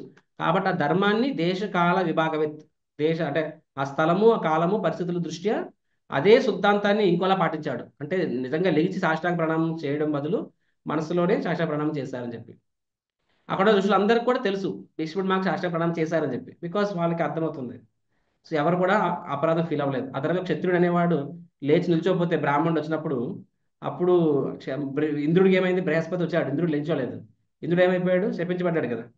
సో అదే ఉండేది అనమాట. కానీ ఇక్కడ భీష్ముడి విషయంలో ఎవరు కూడా అపరాధం ఫీల్ అవ్వలేదు, ఎందుకంటే భీష్ముడు ఆ పరిస్థితికి అనుగుణంగా బ్రాహ్మణులకు సన్మానం చేశాడు అక్కడ, ఆ పరిస్థితులకు అనుగుణంగా. దాన్నే దేశ కాల విభాగం అంటే పరిస్థితుల దృష్ట్యా అదే సిద్ధాంతాన్ని ఒక రకంగా పాటించాలి. దానికి అందుకే ఆచార్యులు కావాలి. ఆచార్యులు తెలుస్తుంది దేన్ని ఎలా పాటించాలని చెప్పి. మన స్థాయిలో సొంత నిర్ణయం తీసుకోకూడదు. రైట్. సో ఇక్కడ ఈ వర్ణ అనేది ఏం వర్ణ మిగిలింది? అంత వర్ణ సంకరే కదా. ఎవరైనా గుడ్ల మీద చేసి చెప్పగలరా బ్రాహ్మణుడు కూడా 100% బ్రాహ్మణుడిగా పుడతారని చెప్పి? పండిత పుత్ర పరమసుంత్ర అంటారు కదా ఈ రోజుల్లో. సో వర్ణ సంకర్లో నో గ్యారంటీ. అలాంటప్పుడు ఎందుకు ఆ ప్రిన్సిపల్ మోస్ట్ ఇంపార్టెంట్, దాన్ని అంత డీటెయిలింగ్ ఎందుకు అంతమంది సీరియస్ తీసుకోవాలి? దానివల్ల మనం ఒక వర్గాన్ని వేరేయడం వల్ల వాళ్ళు ఇప్పుడు యాంటీస్కి వెళ్ళి క్రిస్టియన్ కింద మారి, లేకపోతే యాంటీ సనాతన్ అని చెప్పి, సనాతన ధర్మాన్ని అంటేనే ఈస్తరించుకోవడం తయారైంది ఈరోజు సమాజం. ఇస్కాన్ వలన యాక్చువల్గా ఇంకా చెప్పండి మళ్ళీ ధర్మం మళ్ళీ ఒక గాడిలో పడింది. ఎందుకంటే మనము ఈ బాహ్య విషయాలకు అంత వాల్యూ ఇవ్వకుండా వాస్తవంగా జై కృష్ణ తత్వవేత్త సేయి బడా చతుర్ను. సో ఎవరికి భగవద్గీత ఇంట్రెస్ట్ ఉంది, దట్ మీన్స్ ఆ వ్యక్తి క్వాలిఫైడ్ ఆయన. రైట్. అని హరినామాన్ని జపించేస్తున్నాడు. హరినామాన్ని జపించేస్తే ఏమవుతుంది? Then is more than my బ్రాహ్మణ. రైట్. సో శ్లోకం మీద వస్తుంది కదా, అహో బతో స్వపచో గరేయ యజ్జిగ్వాగ్రే వర్తదే నామ తుభ్యం శ్లోకం వస్తుంది. కుక్క మాంసం తినేవాడు కూడా హరినామం జపం చేస్తే ఆయన బ్రాహ్మణ స్థాయికి చేరుకోగలడు అని చెప్పి. సో అది that is the principle actually. హరినామం గొప్పతనం. అందుకని భక్తి సిద్ధాంత ఠాకూర్ కానీ శిల ప్రభుపాదుల వారు కానీ జన్మకి అంత వాల్యూ ఇవ్వలేదు, గుణానికి వాల్యూ ఇచ్చారనమాట. సో ఇస్కాన్ అనేది నియమ ఆగ్రహ కాదు, నియమగ్రహ కాదు, వాస్తవంగా ప్రిన్సిపల్ని ఇంటాక్ట్గా చేసింది. మన ప్రచారంలో కూడా మనం కూడా టూ డైల్యూట్ అవ్వకూడదు, అంతా ఓకే అని చెప్పి డైల్యూట్ అలాగే చెప్పి టూ స్ట్రిక్ట్, అంటే ఇన్ ద సెన్స్ మనము ఎస్సెన్స్ ఏంటి, ఏదో విధంగా వాడిని కృష్ణుడి దగ్గర తీసుకురావాలి, ఏదో ఒక విధంగా కృష్ణుడి పట్ల భక్తుల పట్ల వాడికి ఇష్టం కలిగేలా చేయాలి. సో ఇన్ దట్ ప్రాసెస్ మనం కొంచెము ఆ డీటెయిలింగ్లో ట్విస్ట్లు ట్వీక్లు చేయొచ్చు. ఎవరో అమ్మాయి వచ్చింది, ఏదో జీన్ ప్యాంట్ టీషర్ట్లు వచ్చింది, ఏమమ్మా ఇది భారత సంస్కృతి, దాడి టీషర్ట్లతో జీన్ ప్యాంట్లతో టెంపుల్కి బుద్ధి లేదని అనుకోండి. ఎస్, అలా ఉండకూడదు, అది మన అలాంటి కొంత టైట్ షర్ట్ వేసుకుని వస్తారు ఒళ్ళంతా కనిపించేలాగా. So wrong. తర్వాత చెప్పొచ్చు కదా, అది ముందు ఆవిడకి జపం చేయించి కొంచెం కరెక్ట్ చేస్తే ఆవిడకి అర్థమవుతుంది, నలుగురు చూస్తుంది కదా. సో మన ప్రీచింగ్లో కూడా మనము నియమాగ్రహ ఉండకూడదు మనకి. So this is very very important. ఆచార్యులు మాత్రమే కొన్నిసార్లు ప్రిన్సిపల్ నుంచి కొంచెం డీటెయిల్స్ని మార్చగలరు. మన విషయంలో మోరార్లెస్ మనకి ఇవ్వడం జరిగింది, మనం ఫర్దర్గా దీన్ని లాగవసరం లేదు. ప్రభుపాద్ ఆల్రెడీ తగ్గించారు, 16 తగ్గించారు, ప్రిన్సిపల్ మెయింటెన్స్ తగ్గించారు, మనం ఫర్దర్గా దాన్ని మార్చకూడదు. సిమిలర్గా ప్రభుపాద్ చెప్పారు, ప్రభుపాద్ కొన్ని విషయాలు కాంప్రమైజ్ అవ్వలేదు, no tea, no coffee, no onion, no garlic, కానీ కొన్ని విషయాలు చెప్పారు. ఓకే, కృష్ణుడికి if you're Italian offer Italian, if you're Chinese offer Chinese. Prabhupad వాటిని ఏమీ అడ్డు చెప్పలేదు ఏమన్నా. ఒకరు అడిగారు అనమాట ప్రభుపాద్ని, ప్రభుపాద్ కృష్ణుడు పిజ్జా తింటాడు అమెరికాలో అని చెప్పి, అంటే భగవద్ధామాల్లో మీరు పిజ్జా పెడుతున్నారు, కృష్ణుడు ఏదైనా పిజ్జా తింటాడా అని చెప్పి. అంటే మీకు నచ్చింది మీరు వండుకొని కృష్ణుడు పెట్టేస్తున్నారు, కృష్ణుడు పెట్టేసి అది ప్రసాదం తినేస్తున్నారు కృష్ణుడు. సో ఆన్సర్ ఏంటి అంటే, కృష్ణుడు ఓన్లీ అంటే ఇప్పుడు పులిహోర దద్దోజనం మాత్రం తింటాడు కృష్ణుడు. సౌత్ ఇండియన్స్ అదే తింటారు కాబట్టి, అంటే కృష్ణ ఓన్లీ ఈట్స్ పులిహోర దద్దోజనం. కృష్ణుడు రసరాజు, అవునా, అన్ని రసాలని ఆస్వాదించేవాడు, అఖిల రసామృతి మూర్తి. సో అఖిల రసామృతి మూర్తి అయిన కృష్ణుడు ఓన్లీ దద్దోజనం, ఓన్లీ పులిహోర, ఓన్లీ చక్కెర పొంగలి ఇవే తింటాడా? So Krishna can anything with in that framework. మన ప్యూర్ ఇంగ్రీడియంట్స్ ప్రేమతో శుద్ధకరమైన వస్తువులతో చేస్తే ఏదైనా కృష్ణుడు తీసుకుంటారు. ప్రతిదీ కూడా కృష్ణుడి యొక్క శక్తినే, కాబట్టి why limit. So proper clear చెప్పారు ఆ విషయం, ఎందుకు లిమిట్ చేస్తున్నారు అని చెప్పి. So proper very clear on the front. ఈరోజు మీకు తెలుసో లేదో, ఈరోజు బంగ్లాదేశ్ ఎపిసోడ్ అవుతుంది కదా, గొడవ అవుతుంది అనుకుంటున్నాను, కానీ దానికన్నా ముందు ఇంతకన్నా పెద్ద ఇష్యూ అవుతుంది. ఏంటంటే జగన్నాథ్ రథయాత్ర చేయకూడదు అని చెప్పి. సో ఇస్కాన్ మీద జగన్నాథ్ పూరి టెంపుల్ పెద్ద కేసు ఆల్మోస్ట్ ఏసే స్థితికి వచ్చింది. ఆల్రెడీ ఒరిస్సాలో పెద్ద గొడవ అయింది, ఇస్కాన్ టెంపుల్ అన్నింటినీ కొట్టేస్తామని చెప్పి ఒరిస్సాలో అన్ని ఇస్కాన్ టెంపుల్స్కి అక్కడ జగన్నాథ్ సేన వార్నింగ్ కూడా ఇచ్చింది అనమాట.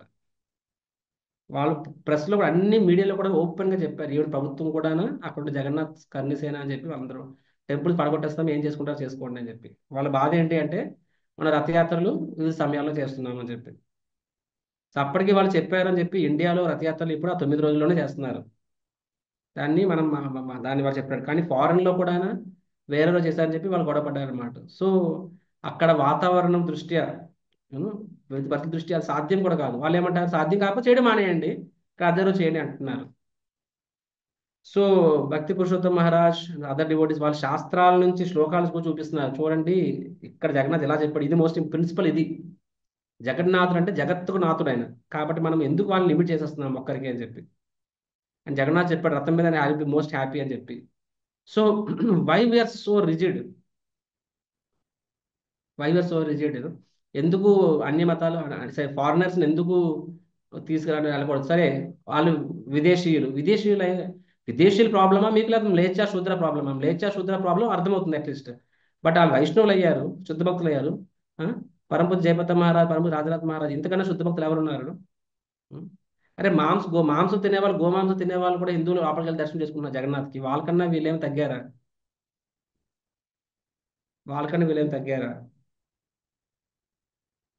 సో అరే మనం అంతెందుకు, నేను దర్శనానికి వెళ్ళగలుగుతున్నాను, నాకు అర్హత ఉన్నప్పుడు నా గురు మహారాజ్ అర్హత లేదా? సో ఎందుకంతాను నియమాగ్రహ. సో ఎంత డిస్కస్ చేసినా సరే పూరి రాజు కొంతలో కొంత తగ్గాడు కాబట్టి కొంత గొడవలు తగ్గాయి. అయినా సరే ఇది ఎప్పుడైతే ఈ బంగ్లాదేశ్ ఎప్పుడు స్టార్ట్ అయిందో అప్పుడు ఇస్కాన్ మీద సింపతి పెరిగింది కాబట్టి వీళ్ళు సైలెంట్ అయ్యారు. మళ్ళీ ఇప్పుడు ఇంకో నెల 2 నెలల్లో మళ్ళీ స్టార్ట్ అవుతుంది issue. So there are always fights, because this is the problem. మీకు గుర్తుకుంది, నేను లాస్ట్ క్లాస్లో చెప్పాను నియమాగ్రహ నియమగ్రహ అని చెప్పి. సో మన వైష్ణవత్వానికి అత్యంత అత్యంత ప్రమాదమైన రెండో అని చెప్పి సహజ అంటే పరువు తీసేస్తారనమాట. ఏం పాటించకుండా పేరుకే భక్తులు అని చెప్పుకొని. రెండో రకం స్మార్త. అది దేనికి వస్తున్నాం చేస్తున్నాం అది తెలియకుండా ఏదో రూల్స్ నామకే వస్తాయి రూల్స్, అది స్మార్త. ఈ రెండిట్లు కూడా మనం జాగ్రత్త పడాలి. అండ్ మన జీవితాల్లో కూడా దేనికి ఎంత ప్రయారిటీ ఇవ్వాలి, ఏ టైంలో ఏది ఇంపార్టెంట్. అందుకని ఇండిపెండెంట్ మైండ్ సెట్ ఉన్న వాళ్ళు వారిని గైడెన్స్ తీసుకోరు కాబట్టి వాళ్ళు సొంత బుర్రలు ఉపయోగించి కొన్నిసార్లు నియమాగ్రహాకి వెళ్ళిపోతారు, కొన్నిసార్లు నియమాగ్రహాకి వెళ్ళిపోతారు. అందుకని ప్రతి డివోటీ గైడెన్స్లో ఉండాలి. ఏదైనా నిర్ణయం సరిగ్గా తీసుకోవాలి. ఇప్పుడు ఉపవాసం ఉండాలి జన్మాష్టమి రాత్రి వరకు. కొంతమంది నాకు కొంచెం అని చెప్పి అన్ని తినేస్తారు, తప్పది, కన్సల్ట్ చేయరు. కొంతమంది లేదు నాకు ఎంత హెల్త్ బాడీ అయిపోయినా సరే ఉపవాసం అంటారు, దానివల్ల మళ్ళీ సిక్ అవుతారు. సో ఎప్పుడు ఎలా ఉండాలనేది బెటర్ వి కన్సల్ట్. అదర్వైజ్ మనం కూడా నియమాగ్రహాకి వెళ్ళిపోవచ్చు, లేకపోతే నియమాగ్రహాకి వెళ్ళిపోవచ్చు. సో దిస్ ఈజ్ అబౌట్ నియమాగ్రహ. యా, ఇప్పుడు నేను సాటిస్ఫైడ్. క్లాస్లో టైం అయిపోతుందని చెప్పి నేను 10 minutes కంప్లీట్ చేశాను నియమాగ్రహ. సో నాకు సాటిస్ఫాక్షన్ రాలేదు. Today I discussed. So next జనసంఘస్య లౌల్యం చ. సో జనసంఘస్య అంటే మీరు చదువుకోవచ్చున్నా. జనసంఘ వెరీ ఈజీ టు అండర్స్టాండ్. జనసంఘస్య అంటే భౌతికవాదుల యొక్క సాంగత్యం. లౌల్యం అంటే ఏంటంటే గ్రీడీ, టూ మచ్ గ్రీడీ, తపన, టూ మచ్ తపన అనేది లౌల్యం. సో యాక్చువల్గా ఇక్కడ మనం 6 చెప్తున్నాం కదా, అత్యాహార, ప్రయాస, ప్రజల్పో, నియమాగ్రహ, జనసంఘ, లౌల్యం. 6 కూడా కనెక్టెడ్. ఎలా కనెక్టెడ్? ప్రభుపాద యాక్చువల్గా ఈ పర్పట్ లాస్ట్లో వరకు కనెక్ట్ చేస్తారు మీరు సరిగ్గా చదివితే. సో అత్యాహార అంటే ఏంటంటే అవసరానికి మించి కూడబెట్టడము, అవసరానికి మించిన కోరికలు, ఇది అత్యాహార. అత్యాహార చేయడం వల్ల ఏమవుతుంది? అత్యాహార చేయడం వల్ల న్యాచురల్గా ప్రయాస చేయాలి, అవునా కాదా? మనం చెప్పుకున్నాము. ప్రయాస అంటే ఏంటి? అన్రీజనబుల్ డిజైర్స్, అంటే ఎక్స్ట్రా హార్డ్ వర్క్ ప్రయాస అనేది. సో అత్యాహారం వల్లనే ప్రయాస వస్తుంది, మనం చెప్పుకున్నాము. అరే బుర్రలో ఒప్పండి అబ్బా, అందుకే నాకు ఆన్లైన్ క్లాసులు నచ్చవు. అదే క్లాసులు అయితే అంటారు. సో అత్యాహారం వల్లనే ప్రయాస వస్తుంది. అండ్ ప్రయాస అంటే ఓవర్ అంబిషియస్ అనమాట, టూ మచ్ హార్డ్ వర్కింగ్ అని చెప్పి. సో ప్రయాస వల్ల ఏమవుతుంది? ఇప్పుడు నాకు నేను చెప్పినట్టుగా ఓకే, బైక్ కొట్టేస్తుంటే బైక్లో ఉండాలి. కార్కి వెళ్ళిపోయాం అనుకోండి, అప్పుడు ఆ ఇన్స్టాల్మెంట్లు కట్టుకోవడానికి ప్రతి నెల టెన్షన్ పడాల్సి వస్తుంది, అప్పులు చేయాల్సి వస్తుంది, క్రెడిట్ కార్డులు, ఆ క్రెడిట్ కార్డు లోన్లు తడిసి మోపిడవుతుంటాయి. చాలా మంది ఇలా చేస్తుంటారు, అవునా కదా? ప్రయాస అది. అప్పుడు ప్రయాస ఆగుతుందా? ఆగదు. అప్పుడు నువ్వు ఈ ఇంకా ఎక్కువ ఎలా సంపాదించాలి, ఇంకా ఎక్కువ షార్ట్ కట్లు, టెక్నిక్లు తెలుసుకోవాలి. అప్పుడు ఏం చేస్తావు నువ్వు? టెంపుల్కి వచ్చి గురువుని అడుగుతావా? ఏం చేస్తావు? నీ ఫ్రెండ్ సర్కిల్ దగ్గర వెళ్తావు. అరే వాడు స్టాక్ మార్కెట్లో పెట్టాడు, వీడు చిట్టీలు వేస్తున్నాడు, వాడు అలా చేస్తున్నాడు, వీడు రియల్ ఎస్టేట్లో పెట్టాడు, ఇది సంపాదించాడు. అంతేనా కాదా? సో సో మనకి అపరిమితమైన కోరికలు ఆ తీర్చుకోవడానికి కోసం ఎక్స్ట్రా హార్డ్ వర్క్. అప్పుడు ఆ ఎక్స్ట్రా హార్డ్ వర్క్ కోసం నీకు ప్రేరణ కావాలి, నీకు ఐడియాస్ కావాలి, తరాలు కావాలి. అప్పుడు ఏం చేస్తావు? జనసంఘర్ష, భౌతికవాదులతో కూడుతావు నువ్వు. అప్పుడు అరే వాడు అక్కడ ఎవడో కలిసాడంటే అది పెద్ద ఉద్యోగం వస్తుంది, అమెరికా వెళ్ళిపోయాడు, లేకపోతే నేపాల్ కదండి, దుబాయ్ వెళ్ళిపోయాడంట. సో నేను ఎందుకు వెళ్ళట్లేదు? సో మేబీ ఎలా వెళ్ళాలి? సో ఇవన్నీ స్టార్ట్ అవుతాయి. సో అత్యాహారం ప్రయాస వల్ల జనసంఘర్ష. అండ్ జనసంఘర్ష వల్ల ఏమవుతుంది? అప్పుడు భౌతికవాదులు నీకు 100 చెప్తుంటారు, వాళ్ళవన్నీ నీ మనసులోకి ఎక్కుతుంటాయి. నీకు అక్కడ కొన్ని రోజులు పోయాక పేరుగా డివోటీస్ నా పేరు జపం చేస్తున్నాం అంతే తప్ప మనస్సంతా కూడా ఈ భౌతికమైన విషయాల మీదే మనసు ఊగుతూ ఉంటుందన్నమాట. అప్పుడు ఫస్ట్ ఈ భౌతిక విషయాలు, సెకండ్ కృష్ణ కాన్షియస్నెస్ అయిపోతుంది మన జీవితంలో. అప్పుడు ఏమవుతుంది? టెంపుల్కి వెళ్ళకపోతే ఏమైపోయిందిలే అన్న, వారం అంతా పనిగా కలిసిపోయాం, ఇంకా ఆదివారం బయట టెంపుల్కి రావన్నమాట. ఆర్ ఎక్కువ తిరుగులు, అప్పుడు ప్రశాంతంగా కూర్చోలే, ఏ పడితే తినేస్తాను అంటే ఎగ్జాంపుల్స్ చెప్తున్నాను నేను. సో అప్పుడు ఏమవుతుందంటే ప్రాక్టికల్గా నియమ నిబంధనలు పాటించడం కష్టమైపోతుంది. ఎందుకంటే భౌతికవాదంతో టూ మచ్ సంగతి చేసినప్పుడు ఏమవుతుంది చెప్పండి? న్యాచురల్గా మనం కాంప్రమైజ్ అవుతాం కదా. ఆ కాంప్రమైజ్ అనేది నియమ అగ్రహ అవుతుంది. సో జనసంఘర్ష వల్ల నియమాగ్రహం అవుతుంది, అవునా? సో నియమాగ్రహ అఫ్కోర్స్ జనసంఘర్ష వల్లనే ప్రజల్ప కూడా అవుతుంది. సో జనసంఘర్షణ కృష్ణుడు వెళ్ళి భాగవతం చదువుతావు అంతోని, all material things we discuss. So ప్రజల్ప అవుతుంది, తర్వాత నియమాగ్రహ కూడా అవుతుంది, రైట్. లౌల్యం కూడా ఆటోమేటిక్ అవుతుంది. లౌల్యం అంటే ఇంకా ఇంకా ఇంకా అని చెప్పి. సో ఇవన్నీ ఇంటర్ రిలేటెడ్ అనమాట. సో అత్యాహారం స్టార్ట్ అవుతుంది. అందుకే ప్రభుపాద్ ఈ ఈ ఈ చాప్టర్లో కూడా ఆ, జనసంఘర్షి ఒక పారాగ్రాఫ్లో ఇస్తారు అంతే, ఒక పారాగ్రాఫ్ ఫినిష్ చేస్తారు. లౌల్యం అనేది 3 లైన్లు చెప్తారు అంతే. బికాజ్ లౌల్యము అత్యాహారం ఒక రకంగా సిమిలర్. అత్యాహారం అనేది సటల్, సటల్ అంటే సూక్ష్మం. లౌల్యం అనేది స్థూలం. ఉమ్. లౌల్యం అనేది స్థూలం, అత్యాహారం కొంచెం సూక్ష్మం అనమాట. అత్యాహారతో ప్రారంభమై లౌల్యంతో ఆగుతుంది. లౌల్యం అంటే మళ్ళీ అత్యాహార కింద వస్తుంది కదా, సైకిల్ అంతా ఒకసారి. అత్యాహారం నుంచి ప్రయాస వస్తుంది, ప్రయాస నుంచి జనసంఘర్షణ వస్తుంది, జనసంఘర్షణ నుంచి ప్రజల్ప వస్తుంది, నియమాగ్రహం వస్తుంది, మళ్ళీ లౌల్యం వస్తుంది, మళ్ళీ అత్యాహారం అవుతుంది, ఇలా సైకిల్ అవుతుంది అనమాట. సో ఈ విధంగా మనము తెలియకుండానే మన భక్తి నెమ్మది నెమ్మది నెమ్మదిగా వాడిపోతుంది. చెట్టు ఎలాగా దానికి రోజు రెగ్యులర్ వాటర్ అయిపోతే ఎండిపోతుంది. ఫస్ట్ ఒక్కొక్క ఆకులు రాలుతాయి, తర్వాత కొమ్మలు ఎండిపోతాయి, తర్వాత మొత్తం కాండమే ఎండిపోతుంది. మన విషయంలో కూడా అలాగే అవుతుంది అనమాట. సో జనసంఘర్షణ means associating with non devotees. Krishna భక్తులు కృష్ణ భక్తులు, కృష్ణ భక్తులు యా, సో కృష్ణేతర భక్తులు, అది జనసంఘర్షణ అని చెప్పి. సో దీనివల్ల ఏంటి నష్టమయ్యా అంటే 2 నష్టాలు అనమాట. ఫస్ట్ ఏమవుతుంది అంటే వారితో ఉండడం వల్ల వారి యొక్క anyhow I think I will explain this way. So జనసంఘస్య మనము ఏవైతే కోరుకుంటున్నామో అలాంటి వారితో సాంగత్యం చేయాలి. జైసా సంగ్ వైసే రంగ్, హిందీలో ఒక కహావత్ ఉంది. జైసా సంగ్ అంటే నీ సాంగత్యం ఎలా ఉంటే వైసా రంగ్, నీ రంగు అలాగే ఉంటుంది, అంటే నీ యొక్క ఇది ఉంటుందని చెప్పి, నీ వ్యవహారం అలా ఉంటుందని చెప్పి. రెండోది ఏం చెప్తారంటే ఇంగ్లీష్లో ఇంకొక సామెత ఉంది, you show me your friends, I will tell about you అని చెప్పి. అంటే నీ ఫ్రెండ్ సర్కిల్ నాకు చూపించు, నేను నువ్వు ఎలాంటి వాడో చెప్తాను అని చెప్పి. మీకు అర్థమైందా నువ్వు చెప్పింది?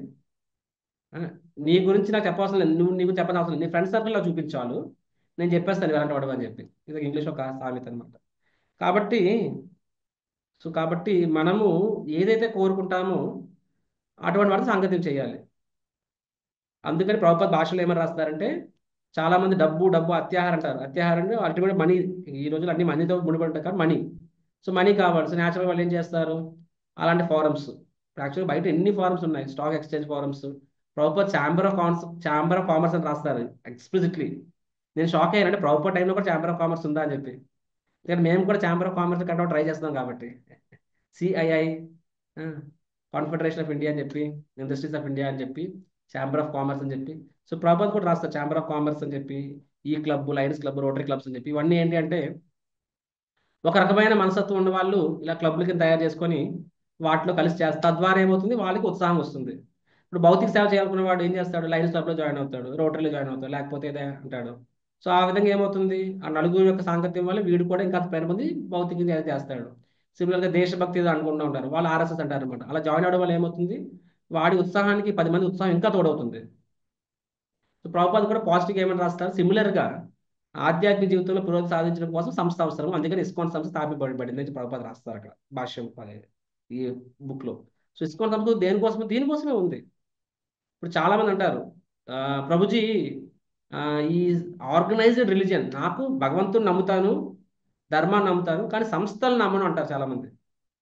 ఆధ్యాత్మిక సంస్థలు నమ్మను అని చెప్పి. బికాస్ అందులోని there is too much management, money, politics, power, ఇవన్నీ ఉన్నాయి, నిజమే. భక్తి సిద్ధాంతం కూడా ఏమని చెప్పారు, గవర్నమెంట్ స్థాపించినప్పుడు ఆయన ఏం చెప్తారు, ఆర్గనైజేషన్ ఇస్ నెసెసరీ ఈవిల్ అని చెప్తారు. అంటే ఆర్గనైజేషన్ అనేది ఎప్పుడు మంచిది కాదు, ఆర్గనైజేషన్ అనేది ఎప్పుడు కూడా మంచిది కాదు. ఎందుకంటే ఆర్గనైజేషన్ వలన కొన్నిసార్లు న్యాచురల్ భక్తి పోతుంది. ఇప్పుడు సంస్థ అన్నాక ఇప్పుడు నేను మంచి చెడు అన్ని ఆలోచించాల్సి వస్తుంది, అంటే నిస్వార్థంగా సేవ చేయలేం చాలాసార్లు. అది ఈవిల్ అంటే ఒక పిశాచి, భూతం. సంస్థ అంటే ఏ సంస్థ అయినా సరే. కానీ ఏమని చెప్పారు భక్తి సిద్ధాంత Thakur, it's a necessary evil అంటే అది ఖచ్చితంగా అవసరము కానీ మంచిది కాదు అని చెప్పి నెసెసరీ ఈవిల్ అని చెప్తారు అనమాట. ఆర్గనైజేషన్ నెసెసరీ ఈవిల్ అని చెప్తారు భక్తి సిద్ధాంత ఠాకూర్. ఎందుకంటే వాళ్ళకి తెలియదా, ఒకసారి గవర్నమెంట్ అన్నాక అగైన్ సంస్థ అన్నాక పొజిషన్స్ ఉండాలి. అప్పుడు న్యాచురల్గా కొన్నిసార్లు ఫలాపేక్ష, ముందు ఏం కోరికలు లేవు, కొత్తగా కోరికలు వస్తాయి, ఫలాపేక్ష నాది నీది అనిపిస్తుంది. సో కానీ అలా లేనప్పుడు ఏమవుతుంది, దాని ఇంపాక్ట్ ఉండదు. బుల్లెట్ అనేది మన సిద్ధాంతం. బుల్లెట్ గన్ అనేది సంస్థ. బుల్లెట్ని విసురు ఏమవుతుంది? ఎదురు గుచ్చుకుంటుంది కాదు. అదే గన్లో పెట్టి పేల్చు టపేయం తగులుతుంది. సో సంస్థ అనేది గన్ను, బుల్లెట్ అనేది ఎసెన్స్, మన సిద్ధాంత సూత్రం, మెయిన్ థింగ్ అనమాట. సో గన్ స్ట్రక్చర్ కూడా అవసరమే. సో ఆ సంస్థ అనేది లేనప్పుడు ఏమవుతుంది? నలుగురు కలుసుకోవడం ఒక ఫోరం ఉండాలి కదా, ఫోరమే సంస్థ. ఫోరం లేనప్పుడు ఏమవుతుంది? ఇప్పుడు ఎంతమంది ఉన్నాము, సంస్థ లేనప్పుడు ఎంతో మంది హృదయాల్లో చాలా భక్తి ఉండొచ్చు, కానీ సంస్థ ఉన్నప్పుడు ఏమవుతుంది? ఆ భక్తి లేని వాడు కూడా సంస్థలోకి వచ్చాక ప్రవాహంలో కొట్టుకువెళ్ళిపోతాడు. కానీ ఇంకోటి భక్తి ఉన్నా సరే, యాక్చువల్గా చైతన్య చరణ్ ఒక ఎగ్జాంపుల్ ఇస్తారు.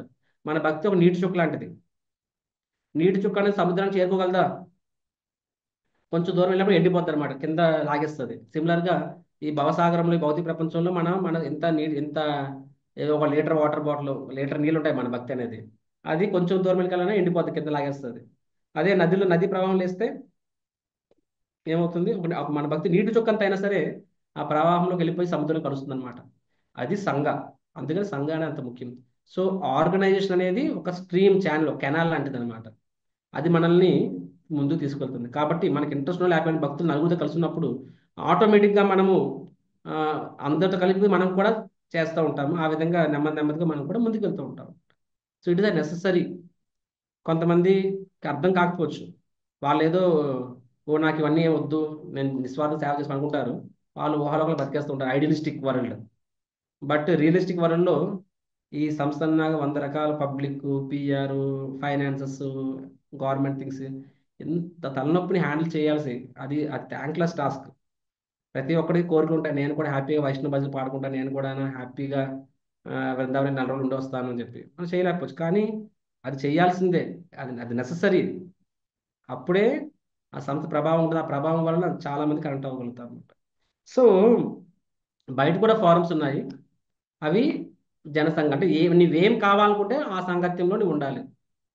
సో ప్రభుపాద ఏమని చెప్తున్నారు ఇక్కడ? బట్ డివోటీ అనేవాడు అత్యాహారానికి వెళ్ళిపోతే ఏమవుతుంది? అత్యాహారానికి వెళ్ళిపోతే వాడు తన ఫైనాన్షియల్ లైఫ్ని, మెటీరియల్ లైఫ్ని పెంచుకుంటున్నాడు. అప్పుడు ఏమవుతుంది? వాడు ఖచ్చితంగాన వాడి కోరికలు పెంచుకున్నాడు కాబట్టి అవి తీర్చుకోవడానికి వాడు భౌతికవాదుల యొక్క సపోర్ట్ తీసుకోవాల్సిందే. అప్పుడు ఏమవుతుంది? డివోటీ లైఫ్లోకి వచ్చినా సరే, డివోటీ లైఫ్లోకి వచ్చిన డివోటీస్తో కూడా భౌతిక విషయాలు మాట్లాడతాడు ఆయన. సో అప్పుడు ఈజ్ గోయింగ్ వీక్. దీనివల్ల 2 ప్రాబ్లమ్స్ వస్తాయి. మొదటి ప్రాబ్లం ఏంటంటే నీలో మెటీరియల్ డిజైర్స్ పెరిగిపోతాయి. ఇది ఫస్ట్ ప్రాబ్లం ఇది. అందుకనే చైతన్య మహాప్రభు, సార్వభౌమ భట్టాచార్య వాళ్ళు ఎవరు ప్రతాపరుద్ర మహారాజు కలమని చెప్పినప్పుడు అక్కడ మహాప్రభు చెప్తారనమాట, ఆ హంత హంత విషభక్షణ తప్య సాధు అని చెప్పి. అక్కడ యోషిత సంఘాన్ని వస్తుంది. యోషిత అంటే స్త్రీ అని అర్థం. యాక్చువల్గా యోషిత అంటే స్త్రీ అని కాదు, ఆపోజిట్ సెక్స్ అని చెప్పి. చూడండి, చాలా దగ్గర శాస్త్రాల్లో మాయ అంటారు, మాయాని స్త్రీతో పోలుస్తారు. స్త్రీ మాయ కాదండి, స్త్రీ మాయ కాదు. మాయ అంటే మనల్ని కిందకి లాగేసేది మాయ. శాస్త్రాలు అనేవి పురుషుడికి చెప్పారు. Shastras return keeping man in mind. ఎందుకంటే వర్ణాశ్రమ ధర్మం ప్రకారంగా మగవాళ్ళు గురువు దగ్గరికి వెళ్ళేవాళ్ళు, మగవాళ్ళు వేద పఠనం చేసేవారు, స్త్రీలు అనే వాళ్ళని భర్తలకి సేవ చేయమని చెప్పేవారు. ఆ విధంగా ఇద్దరు పైకి వెళ్తారు, అంటే ముందుకు వెళ్తారని చెప్పడం జరిగింది. కాబట్టి శాస్త్రాస్ were spoken keeping male in mind. కాబట్టి పురుషుడికి స్త్రీ మాయ, సో స్త్రీకి పురుషుడు మాయ. అంతేగాని స్త్రీ మాయ కాదు, తప్పది. స్త్రీ వైష్ణవి, పురుషుడు వైష్ణవాలు. సో కాకపోతే అక్కడ యోషిత అంటే అక్కడ స్త్రీ అంటే అర్థం ఏంటంటే బికాస్ పురుషుడు పాయింట్ ఆఫ్ వ్యూ చెప్పారు కాబట్టి. సో శాస్త్రం ఏం చెప్తుంది తెలుసా? స్త్రీ సాంగత్యం కన్నా కూడా స్త్రీ సాంగత్యం, స్త్రీ పట్ల ఆసక్తుడైన వాడి సాంగత్యం ఇంకా డేంజరస్ అని చెప్పారు అనమాట. స్త్రీ సాంగత్యం అంత డేంజరస్ కాదు, కానీ స్త్రీలోనుడి సాంగత్యం ఇంకా డేంజరస్. ఎందుకంటే వాడికి దాని పట్ల ఎంత మోహమే ఉంటాడంటే, యాక్చువల్గా ఫర్ ఎగ్జాంపుల్ ఒక సినిమా ఉంది, మామూలు, అది చూసామని అంతగా డిస్టర్బ్ అవ్వలేదు. కానీ అది చూడలేదు, కానీ అది చూసిన వాడికి ఆహా ఓహో ఆహా ఓ అని 100 సార్లు చెప్తాను అనమాట. నువ్వేదో ఊహాలోకి వెళ్ళిపోతావు, అంత ఉందా అని అక్కడ, అంతా అక్కడ సీన్ లేదు అక్కడ అది. So similarly యోషిత Sanghi is more dangerous than యోషిత Sanghi also. So ఇంద్రియ భోగం కన్నా కూడా ఇంద్రియ భోగం పట్ల రమించిన వాడి యొక్క సాంగత్యం ఇంకా డేంజరస్, ఇంద్రియ భోగం సాంగత్యం కన్నా కూడా. అక్కడ డబ్బు అనేది యాక్చువల్గా ఇంద్రియం అనుకుంటాం, ఇంద్రియ భోగం అనుకుంటాం. కానీ దానికన్నా డేంజర్ ఏంటి, ఆ డబ్బు పట్ల ఆసక్తులైన వాడి యొక్క సాంగత్యం ఇంకా డేంజరస్, డబ్బు సాంగత్యం కన్నా కూడా. బికాజ్ వాళ్ళు ఏమనుకుంటారంటే డబ్బే అంత ఆనందాన్ని ఇస్తుంది అనుకుంటారు. కాబట్టి అది మన మనసులోకి వెళ్ళిపోయిందంటే రిస్క్ అయిపోతుంది మనకి. మనం డబ్బును చూస్తాం, డబ్బు మనకి అంత ఆనందాన్ని అనుకో మనం ఏమైంది. స్త్రీని చూస్తాము, అంత ఆనందం అనుకో మనం ఏమైంది. కానీ ఎవరైతే అనుకుంటారో వాళ్ళ సాంగత్యం ఉన్నప్పుడు వాళ్ళ మనసు మన మనసులోకి వచ్చేస్తుంది. So this is very important. ఎప్పుడైనా చూడండి, ఇంద్రియ భోగం కన్నా కూడా కొన్నిసార్లు తెలియకుండా తప్పు చేసామండి, వెబ్సైట్ ఓపెన్ చేసామండి. ఈ రోజుల్లో ఏవో స్పామ్లు వస్తుంటాయి. స్పామ్ వచ్చినప్పుడు సడన్గా ఏదో ఒక హాఫ్ నేకెడ్ అమ్మాయి పిక్చర్ వస్తుంది.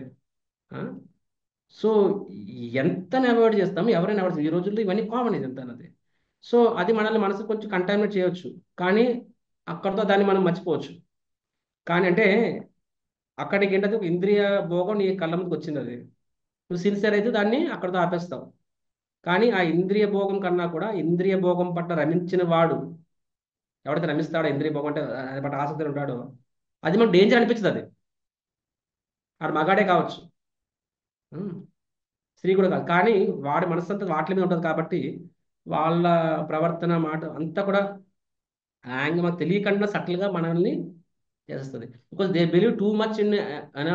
ఓ ఆస్తి ఎంత ఉంది, అబ్బాయి ఏంటి, ఇదేంటి, అదేంటి, అదేంటి, అదేంటి అది 100 సార్లు చెప్తారు. మన చుట్టాలు ఉన్నారు మన విషయాల్లో. వాళ్ళ దృష్టిలో పిల్లల్ని చూసుకోవడం అంటే ఏంటి, పిల్లలకి ఎన్ని కోట్లు బ్యాంక్ బ్యాలెన్స్ చేస్తాము, వాళ్ళు ఎన్ని పెద్ద స్కూల్ చదివించేస్తున్నాము, 1 10 సార్లు అదే. వాళ్ళ దృష్టిలో అది మాత్రమే పిల్లల యోగక్షేమాలు. మనకు తెలుసు పిల్లల యోగక్షేమాలు అంటే వారిని మనకి ఎలాంటి కల్చర్ ఇస్తున్నాము, వాళ్ళని భక్తులు ఎలా తీసుకెళ్తున్నాము మనకు తెలుసు అది. కానీ 10 మంది మన వాళ్ళ సాంగత్యంలో ఉన్నప్పుడు ఏమవుతుంది, ఓ నిజమే కదా, మా అబ్బాయికి నేను ఇది పెట్టట్లేదు, బిస్కెట్ పెట్టట్లేదు, చాక్లెట్ ఇవ్వట్లేదు, మేబీ వాడి సినిమాలు తీసుకెళ్ళట్లేదు, మేబీ వాడికి ఫ్యూచర్గా డబ్బులు ఏమి ఇవ్వలేదు వాళ్ళు నేను. అరే, so we got influenced, carried, maybe నేను తప్పు చేస్తున్నానేమో. సో ఇంద్రియ ఇంద్రియ భోగం కన్నా కూడా ఇంద్రియ భోగం పట్ల ఆసక్తులైన వాళ్ళ యొక్క సాంగత్యం, ఇంద్రియ భోగం సాంగత్యం కన్నా కూడా. ఇప్పుడు నీ ఎదురుగా ఒక చికెన్ 65 వచ్చింది అంటే, సారీ బట్ అది చూడడానికి యాక్ కనిపిస్తుంది మనకి. ఈ రోజుల్లో వీ కెన్ స్ట్రిక్ట్లీ టూ అని మూసేస్తాం దాని మీద. కానీ దాన్ని బట్టి ఫుల్ అటాచ్ అయిన వాడితో సాగం చేసినప్పుడు వాడి మాటలు దాని గురించి మళ్ళీ మళ్ళీ మాట్లాడుకోండి, మనలో కొంచెం కోరిక వస్తుంది. ఏదైనా ఎగ్జాంపుల్ దేనికైనా వర్తిస్తుంది అది. కాబట్టి we have to be very very careful about this. ఇప్పుడు మీరు అనొచ్చు, ప్రభుజీ బయట అందరూ కూడా నాన్ డివోటీసే కదా, మరి మనం ఏమన్నీ అండమాన్ దీవులే ఉండట్లేదు కదా, మన సభ్య సమాజంలో ఉంటున్నాము, వాళ్ళని సాంగత్యాన్ని ఎలా మనం దూరం చేసుకోగలము అని మీకు అలాంటి ఆలోచన రావచ్చు.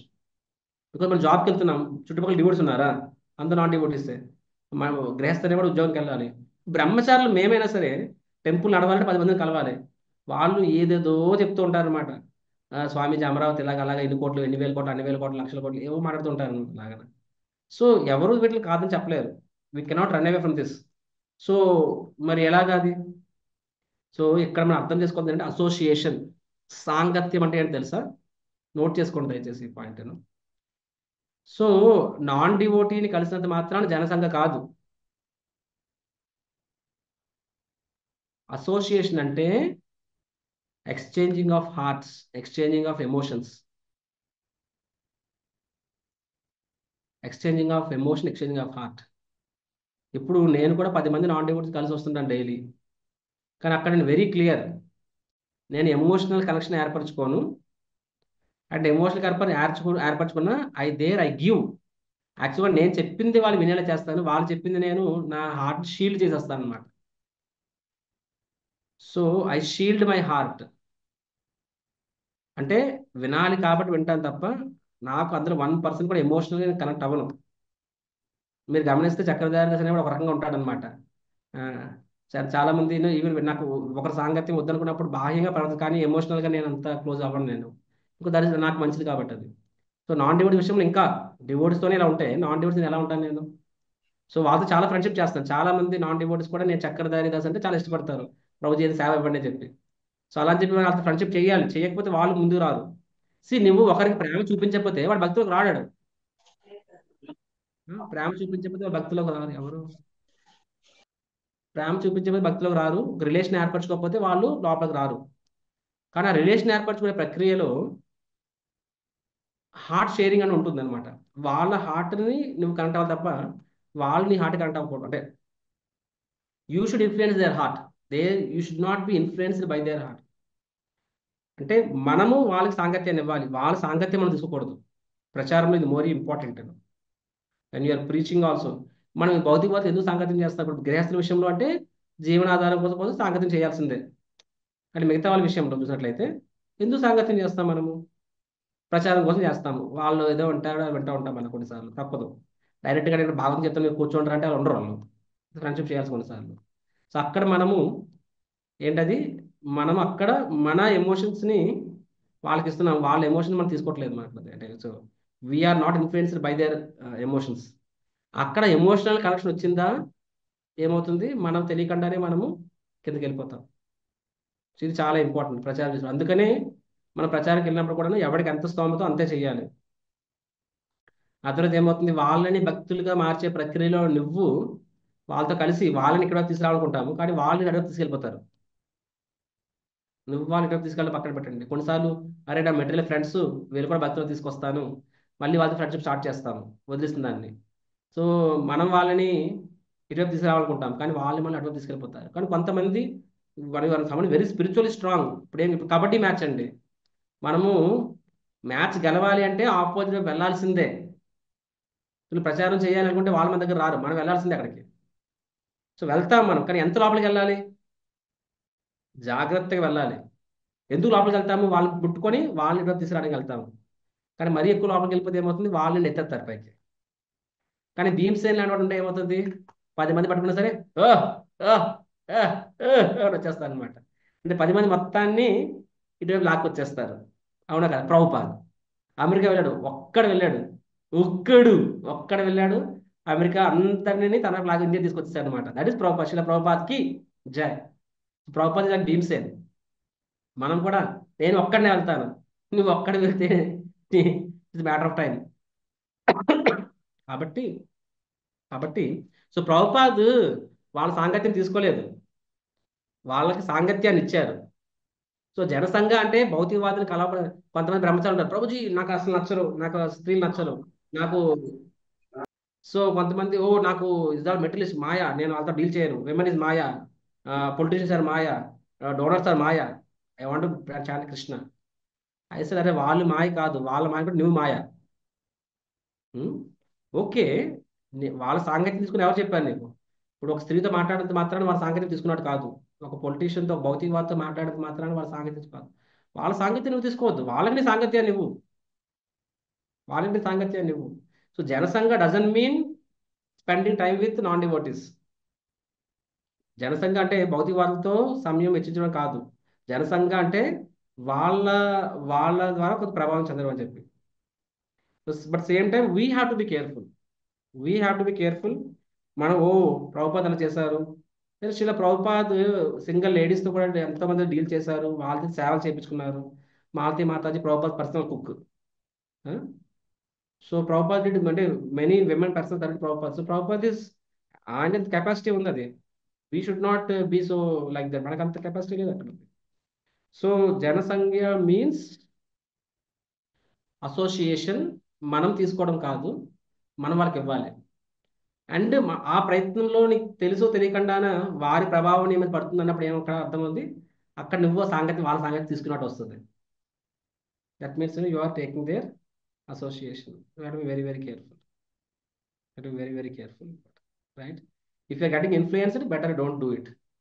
మన ప్రచారంకి వెళ్ళినప్పుడు కొంతమంది కాంగ్రిగేషన్ యూత్ ప్రీచింగ్ ఎవరైనా చేయొచ్చు అని చెప్తారు, కాంగ్రిగేషన్ ప్రీచింగ్ మాత్రము అట్లీస్ట్ 4-5 సంవత్సరాలు బ్రహ్మచారులు దాటిన తర్వాత చేయమని చెప్తారు. ఎందుకంటే కొన్నిసార్లు ప్రీచింగ్ వెళ్తాం, పెద్ద high rise apartment 4 BHK 2000 square feet, 1.5 ఇంట్లో furniture, high end furniture, posh TV, AC, centralised ACs, furniture, interiors అద్భుత అనమాట. వస్తారు మాతో వస్తారు, మంచి తిరగ పెట్టుకుంటారు, రండి ప్రభుజీ మంచిను నీకు గోబీ 65 ఇస్తారు, మంచి క్లాస్ ఉంటుంది, పిల్లలిద్దరు అంతా తిరగబెట్టి కూర్చుంటారు ఉంటారనమాట. కనిపిస్తుంది అరే material life is so good, అనవసరంగా నాకు చెప్పేశారు బ్రహ్మచారి అని చెప్పి, ఈ లైఫ్ బాగుంది కదా. అంటే అక్కడ నువ్వు సాంగత్యం ఇస్తున్నావా, వాళ్ళ సాంగత్యం తీసుకుంటున్నావా? రైట్? సో వాళ్ళు నాన్ డివోర్స్ మనం వచ్చామని చెప్పి తిరగబెట్టుకుంటారేమో, నార్మల్ టైం వాళ్ళు చేసేమని ఒకటి చేస్తూ ఉంటారు అది. But you are influenced by that means నీకే అంత కన్విక్షన్ లేదు, better you don't experiment yourself. ఒక స్థాయి తర్వాత ఎవడు నేను టచ్ చేయలేడు, నీవు యు ఆర్ కైండ్ ఆఫ్ ఒక లెవెల్ ఇమ్యూన్ అవుతావు. సో ద పాయింట్ ఈస్ మన స్థాయి ప్రకారంగా మనము. సో జనసంఘస్య అంటే జనసంఘర్షం చేయకూడదు అని రూపగోస్వామి చెప్పారు అంటే అక్కడ అర్థం ఏంటి? దాని అర్థము మనము భౌతికవాదులతో కానీ భౌతిక వస్తువులతో కానీ డీల్ చేయకూడదు అని కాదు. సంఘ అంటే అటాచ్మెంట్. సంఘ అంటే అటాచ్మెంట్ అంటే మనం డీల్ చేస్తున్నాం కానీ అటాచ్ అవ్వకూడదు. అంటే మన సాంగత్యం వాళ్ళకి ఇవ్వాలి, వాళ్ళ సాంగత్యం మనం తీసుకోకూడదు. మనం కబడ్డీ మ్యాచ్ వెళ్ళాము, వాళ్ళు మనల్ని పట్టుకోకూడదు, మనం వాళ్ళని పట్టుకొని మన వైపు లాక్కొచ్చేయాలి. అది ప్రచారం అంటే. పుస్తక వితరణ సేమ్ స్టోరీ. సో అది నేను వీక్ చేస్తుందంటే don't do it, right? So ఇది ఫస్ట్ ప్రాబ్లం. ఫస్ట్ ప్రాబ్లం ఏంటి? జనసంఖ్యతోని వాళ్ళ హృదయంలో కామ కోరికలు మన హృదయంలోకి రాకుండా మనం చూసుకోవాలి. మెటీరియల్ డిజైర్స్ అది వచ్చే even somebody is very advanced, వాళ్ళు డివోటి సాంగత్యం తగ్గించుకొని మెటీరియల్ సాంగత్యం పెంచుకుంటే ఫ్రెండ్ సర్కిల్ తెలియకుండానే నెమ్మది నెమ్మది ప్రయారిటీస్ మారిపోతాయి. కొంతమంది ఇంకా స్టాక్ మీద 10 రూపాయలు పెట్టారు, 100 రూపాయలు వచ్చాయి, 100 రూపాయలు 1000 రూపాయలు వచ్చేస్తాయి. అవునా, అరే నేను టెంపుల్కి 5,000 రూపాయలు ఇస్తున్నాను, 5,000 ఉంచుకుని నేను ఇక్కడ పెడితే ఆ అబ్బాయి పనికి వస్తాయేమో. అబ్బాయి అరే నువ్వు ఇచ్చిన నువ్వు చేసి నువ్వు సంవత్సరం అంతా నీ జీవితకాలం భగవంతుడికి ఇవ్వడం మానేసి నువ్వు సేవగా 10 లక్షల రూపాయలు నీ కొడుకుని కాపాడేస్తాయా, నీ కూతురుని కాపాడేస్తాయా? కృష్ణుడు అనేవాడు ఒకడు లేడా? కానీ భౌతికవాదులు ఎందుకు సేవ చేయరు, ఎందుకు డొనేషన్లు ఇవ్వరు? Because some people, not every one, కొన్నిసార్లు భక్తులు కూడా వాళ్ళకి పెడతారు. So but because they think that money is everything, డబ్బులు నన్ను కాపాడేస్తారు అనుకుంటారు వాళ్ళు. కాబట్టి వాళ్ళ డబ్బుల విషయంలో money is better than honey. ప్రాణం కన్నా కూడా డబ్బులు వదులుకోరాలు, ప్రాణం పోయినా పర్వాలేదు. సో అలాంటి ఉన్నప్పుడు మనకి అలాంటి ఐడియాలు వస్తాయి. అప్పుడు మనం భగవంతుడు సేవ చేయాలంటే 10 సార్లు ఆలోచిస్తాం. సో అక్కడ ఏమవుతుంది, వాళ్ళతో ఫ్రెండ్షిప్ చేస్తున్నావు, నువ్వు వాళ్ళకి ప్రచారం చేయట్లేదు, వాళ్ళకి ప్రచారం చేస్తున్నారు. నీకు తెలియకుండా వాళ్ళకి ప్రచారం చేస్తున్నారు. So this first problem. First problem ఏంటంటే జనసంఘస్యతో ప్రాబ్లం ఏంటంటే నీలో తెలియకుండా కామ కోరికలు పెరుగుతాయి, ప్లస్ డిస్ట్రాక్షన్ అవుతావు. ఇది ఫస్ట్ ప్రాబ్లం. ఇంతకన్నా పెద్ద ప్రాబ్లం ఉంది జనసంఘస్యతో. అదేం ప్రాబ్లం? ఇంతకన్నా పెద్ద ప్రాబ్లం ఉందా? దీనివల్ల డిస్ట్రాక్ట్ అయిపోతారు అంటే డిస్ట్రాక్ట్ అవుతారు, కానీ డిసీజ్ అంటే డై అవ్వరు. అంటే డిస్ట్రాక్ట్ అవ్వడం అంటే దారి తప్పుతారు కానీ సరిపోరు కదా. రెండో ప్రాబ్లం ఏంటి తెలుసా? భౌతికవాదులతో వాళ్ళు నీ ఫెయిత్ని డ్యామేజ్ చేయగలరు. కొన్నిసార్లు మన భక్తి జీవితంలో మనం ఇంకా అంత స్ట్రాంగ్ ఉండవచ్చు. నువ్వు స్ట్రాంగ్ ఏమో, 20 ఏళ్ళు ఉన్నావేమో, కానీ ఎదురువాడు ఉన్నవాడు నీకన్నా బలవంతుడు, భౌతికవాది. వాడేం చెప్తాడు? ఎంత మీరు చేస్తున్నారు, కృష్ణుడు మిమ్మల్ని ఏం కాపాడాడు? ఏం కాపాడాడు? ఇప్పుడు నమ్మని వాళ్ళకి అంత భగవంతాన్ని ఇస్తున్నాడు. ఆ డివోటి చూడండి, కార్ యాక్సిడెంట్ చనిపోయారంట, అనంతపురం చూడండి 6 చనిపోయారంట. స్వామీజీ మీరు అందరూ అంటారు మరి మీ టెంపుల్ మునిగిపోయింది ఏళ్ళలో, కృష్ణుడు మేము ఎక్కడ కాపాడాడు? బంగ్లాదేశ్లోని 3 హిందువులు చనిపోయారంట, టెంపుల్ని కూల్చారంట, విగ్రహాలు ధ్వంసం చేశారంట, కృష్ణుడు ఎక్కడ కాపాడాడు మిమ్మల్ని? నేను టెంపుల్లోని భక్తులు చనిపోయారు, అందరూ ఒకేసారి 6 చనిపోయారు. సో కృష్ణుడు కాపాడుతుంటారు, బయట వాళ్ళు చనిపోతే డివోటి చనిపోతున్నారు. ఎక్కడ కృష్ణుడు ఏం కాపాడాడు? మన ఇళ్ళలోనే కొన్నిసార్లు ఏదో పెళ్ళి అవుతుంది, దురదృష్టం ఏడిసి నీ కూతురికి డైవర్స్ అవుతుంది. సో ఇళ్ళలో ఏడుస్తూ ఉంటారు, కృష్ణుడు ఏం కాపాడు మిమ్మల్ని అంటారు. నీ కొడుకు ఏదో అవ్వచ్చు. భక్తుల్లో కూడా కొన్నిసార్లు ఇలాంటి కష్టాలు వస్తూ ఉంటాయి. సో బయట వాళ్ళు ఏం చెప్తారు? ఆల్రెడీ కష్టాలని బాధపడుతూ ఉన్నావు, ఆల్రెడీ నువ్వు కష్టాలు బాధపడుతున్నావు, వాళ్ళు ఏమంటారు? ఎక్కడ కృష్ణుడు మిమ్మల్ని కాపాడాడు అంటారు, లేకపోతే పక్క వాళ్ళకి ఏదో కష్టం రావచ్చు. సో ఇలాంటివి మనము వినాల్సి వస్తుంది. వీటన్నిటికీ సమాధానాలు ఉన్నాయి, కానీ నువ్వున్న ఎమోషనల్ స్టేట్లో నీ బుర్ర పనిచేయదు. ఎందుకంటే man is emotional person, not logical. Logic ఉంది కానీ emotions, we're emotional human beings. So ఇలాంటి టైంలో నీ బుర్ర పనిచేయదు నీకు. అప్పుడు నీకేమనిపిస్తుంది? తెలియకుండానే మనకి నిజమే కదా అనిపిస్తుంది. కొన్నిసార్లు జపం చేయడం మానేస్తాం, కృష్ణుడు నేను చూసుకున్నాడులే, ఎన్ని మొక్కులు మొక్కోలేదు నేను, ఎంత చేయలేదు నేను, నేను ఏం బాగుపడ్డాను అని చెప్పి. అంటే భౌతిక కోరికలు కూడా ఒక లెవెల్. భౌతికవాదికి వెళ్ళినా సరే కొన్ని రోజులు పోయిన తర్వాత Mayadevi top top top top top top top అని 2 చెంపదెబ్బలు వాయించేస్తుంది, అమ్మో అనిపిస్తుంది. మళ్ళీ వెనక్కి వస్తావు ఏడుచుకుంటూ, ప్రభుజీ నేను చెప్పం 10 రోజులు మానేశాను, నేను ఇదే చెప్పాను, అమ్మో నేను భక్తులు దూరం ఉంటే నాకు ఇలా అవుతుంది, అమ్మో నాకు అర్థమైంది, నేను మళ్ళీ తప్పు చేయను, నెక్స్ట్ టైం చాలా కేర్ఫుల్గా ఉంటావు. కానీ నీ ఫెయిత్ దెబ్బ కొట్టింది అనుకోండి, ఫెయిత్ దెబ్బ కొడితే వాడు అసలు సచ్చినోడితో సమానం వాడు. అండ్ ఆ ఫెయిత్ కూడా డ్యామేజ్ అయ్యే ప్రాబ్లం ఉంటుంది. ఎందుకంటే ఒకటి శాస్త్రంలో చెప్పొచ్చు, భగవద్గీత కృష్ణుడు చెప్పాడని చెప్పి, వాళ్ళకి కూడా ఎగ్జాంపుల్ చెప్తే వాళ్ళకి కూడా శాస్త్రం తెలిస్తే. కొన్నిసార్లు ముస్లిం జాకీర్ నాయక్ ఉన్నాడు అనమాట, ఆయన మన శాస్త్రాలను చదివిస్తే శాస్త్రాల ముక్క ముక్క తీసుకొని మన శాస్త్ర తప్పని ప్రూవ్ చేస్తాడు. ఇప్పుడు మీ స్థాయిలో వేరే అన్ని మతాలు, మీ స్థాయిలో అంటే గృహస్థులు టిపికల్గా ఇంటలెక్చువల్ కన్నా కూడా రియల్ టైం ఎగ్జాంపుల్ ద్వారా ప్రభావితం అయిపోతారు. అంటే ఆ ఇంట్లో అలా కష్టం వచ్చింది, వీళ్ళకి కష్టం వచ్చింది, మీ టెంపుల్కి వెళ్ళి కష్టం వచ్చింది, ఇలాంటి వాటిల్లో గృహస్థులు పడిపోతారు.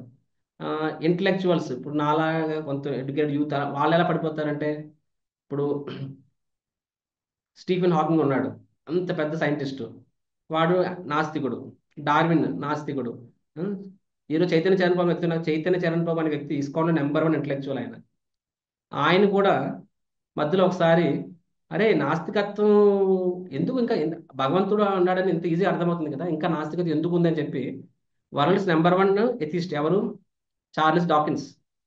డాకిన్స్ అనేవాడు వరల్డ్స్ నెంబర్ 1 ఎథిస్ట్. ఆయన రాసిన పుస్తకం గాడ్ డిల్యూషన్, పుస్తకం పేరు జీఓడి డెల్యూషన్, డి అంటే భ్రమ అని చెప్పి, భగవంతుడు ఏమో భ్రమ అనే పుస్తకం రాశాడు ఆయన. అది వరల్డ్స్ నెంబర్ 1 బెస్ట్ సెల్లర్ ఆ పుస్తకం. ఆయన తన మీద ధైర్యం, అరే భగవంతుడు అనేవాడు ఆబ్వియస్, ఎందుకు నమ్మట్లేదు చెప్పి ఆ పుస్తకం చదివాడు ఆయన. బికాజ్ ఆయన ఇంటలెక్చువల్స్ కదా, వాళ్ళ అత్యాహారం ఇలా చేస్తారు, వాళ్ళ అత్యాహారం. సో ఆ పుస్తకం చదివిన తర్వాత సగం చదివేసరికి ఆయన షేక్ అయిపోయాడు. ఎంత గొప్ప ఇంటలెక్చువల్ స్కాలరు, వాళ్ళే షేక్ అయిపోయారు. తర్వాత వేరే సీనియర్ డివోటీస్ నెమ్మదిగా నైలో తీసుకొచ్చారు అనమాట. ఒకసారి ఆ పురుగు అనేది మన మనసులోకి వెళ్ళిపోతే ఆ పురుగును బయట తీయడం చాలా కష్టమవుతుంది. సో భౌతికవాదంతో డీల్ చేసినప్పుడు కొంతమంది నీలో కామ కోరికలు పెడతారు, అది కూడా ఒక రకంగా ప్రమాదమే, కానీ ఒక రకంగా ఓకే, అట్లీస్ట్ తిరిగి వెనక్కి వచ్చే ఛాన్స్ ఉంది. కానీ మనసులో ఆ సందేహం అనే పురుగు పెట్టినప్పుడు, మనసుకి వెళ్ళినప్పుడు అది లోపల నుంచి కొరుకు తీస్తుంది, లోపలంతా గుల్లగుల్ల అయిపోతుంది మనసు అంతా. అది తెలియని కూడా తెలియదు అది చాలాసార్లు. ఒక్కసారిగా ఇప్పుడు చెక్క అంతా లోపల తినేసింది, ఒక్కసారిగా చెక్క పడిపోద్ది అనమాట, ఆ ఫర్నిచర్ మొత్తం పడిపోద్ది, ఎందుకంటే లోపల అంతా పురుగులు తినేసాయి మొత్తం, టర్మైట్స్. సో అలాగనే ఆ సందేహం అనే పురుగు మన మనసులోకి వెళ్ళిపోతే చాలా రిస్క్ అయిపోతుంది. కాబట్టి భౌతికవాదుల్లో కూడా మనం జాగ్రత్తగా ఉండాలి. కొంతమంది దీనిలో భౌతిక కోరికలు పెడతారు, ఒక రకమైన ప్రాబ్లం అది. స్టిల్ ఓకే, నువ్వు జాగ్రత్తగా ఉండి వాళ్ళ సాంగత్యం నువ్వు తీసుకోవడం బదులు నీ సాంగత్యం ఇవ్వచ్చు. ఇంకొంతమంది నీ ఫెయిత్ని టచ్ చేస్తుంటారు, మళ్ళీ మళ్ళీ డిస్టర్బ్ చేస్తుంటారు. అప్పుడు కమాన్ వాదించుకుందాం అని చెప్పి, బీ కేర్ఫుల్. ఎవరిని అడిగారు ప్రశ్న, నువ్వు చెప్పలేకపోయావు, అక్కడ నువ్వు నిరుత్సాహపడాల్సిన లేదు. చూడు, నీకు నిజంగా తెలుసుకోవాలనుకుంటే నా సుపీరియర్ని కనెక్ట్ చేస్తాను, వాదు మాట్లాడుకోని చెప్పి. కానీ నీ సుపీరియర్ నీకన్నా స్ట్రాంగ్ ఉంటాడు కాబట్టి వాడని ఓడిస్తాడు. ఇమాజిన్ వాడు తన సుపీరియర్ ఇంకా స్ట్రాంగ్ వాడిని, అప్పుడు ఇంకా ఇంకా పైకి తీసుకెళ్తాను. మా విషయంలో అంతే, కొంతమంది నేను అడుగుతాను, నేను కొన్ని చెప్పలేకపోవచ్చు. అప్పుడు నేను తెలిసి నిజంగా నీకు కావాలనుకుంటే, నేను చెప్పింది కూడా నువ్వు ఒప్పుకోకపోతే, నీ ప్రశ్న నేను సమాధానం చెప్పలేను, కాకపోతే సమాధానం ఉంది, నేను నిజంగా తెలుసుకోవాలి ఇంట్రెస్ట్ ఉంటే కమాన్, నేను చైతన్య చరణ్ ప్రభును లేకపోతే జయదత్ మహారాజును, because they are scholars, connect చేస్తాను అన్నమాట. వాళ్ళు లెఫ్ట్ హ్యాండ్ ఇచ్చేస్తారు, వాళ్ళు ఎలాంటి వాటినైనా సరే ఓపెన్ ఛాలెంజ్లో ఓడించేస్తారు, because they are scholars and intellectuals. కాబట్టి 2 ప్రాబ్లమ్స్ జన సంఘర్షతో, ఒకటి మన హృదయంలో కామ కోరికలు చేరిపోతాయి, రెండోది మన మనస్సులో సందేహం అనే పురుగు వెళ్ళిపోతుంది. ఈ 2 డేంజరస్. రెండిట్లో కూడా సందేహం అనేది వెళ్ళిందంటే మనకి అసలు భగవంతుని మీదే నమ్మకం కోల్పోతాం మనం, భగవంతుని మీద నమ్మకం కోల్పోతాం. అది ఎంత డేంజర్ ఊహించుకోండి. తిరిగి రాలేరు ఆ వ్యక్తి, తిరిగి వచ్చినా సరే మునుపట్లా ఉండలేడు. అట్లీస్ట్ కామ కోరికలు తప్పులు చేసిన వాడు నెక్స్ట్ టైం వచ్చి కొంచెం అడుగుతాడు అనమాట, అమ్మో నేను అంత గొప్పని కాదు, చాలా తప్పులు చేశారని చెప్పి. అట్లీస్ట్ వాడు ఒక రకంగా కొన్నాళ్ళైనా హంబుల్గా ఉంటాడు, తర్వాత మళ్ళీ ఎగురుతాడేమో. So this careful. లాస్ట్ లౌల్యంశ. ప్రభుపాద ఏమని చెప్పారంటే, ఈ మాయావాదులు ముక్తి కామి సిద్ధి కామి, కొంతమంది వాళ్ళు ఏకంగా భగవంతుడు అయిపోయి ట్రై చేస్తారు, ఓవర్ డిజైర్స్. సింపుల్ స్పీకింగ్, లౌల్యం అండ్ అత్యాహారం మోరల్ సిమిలర్, కాబట్టి దాని గురించి నేను చెప్పను. సో అత్యాహారం చాలా డిస్కస్ చేస్తాం, కాబట్టి లౌల్యం కూడా ఇంచుమించు అలాంటిదే, right? So these are the 6 things. So Srila Prabhupad ఏమని చెప్తారు ఇన్ దట్ పర్టికులర్ కంక్లూజన్ ఏం చెప్తారంటే, when the human society, let me share the screen.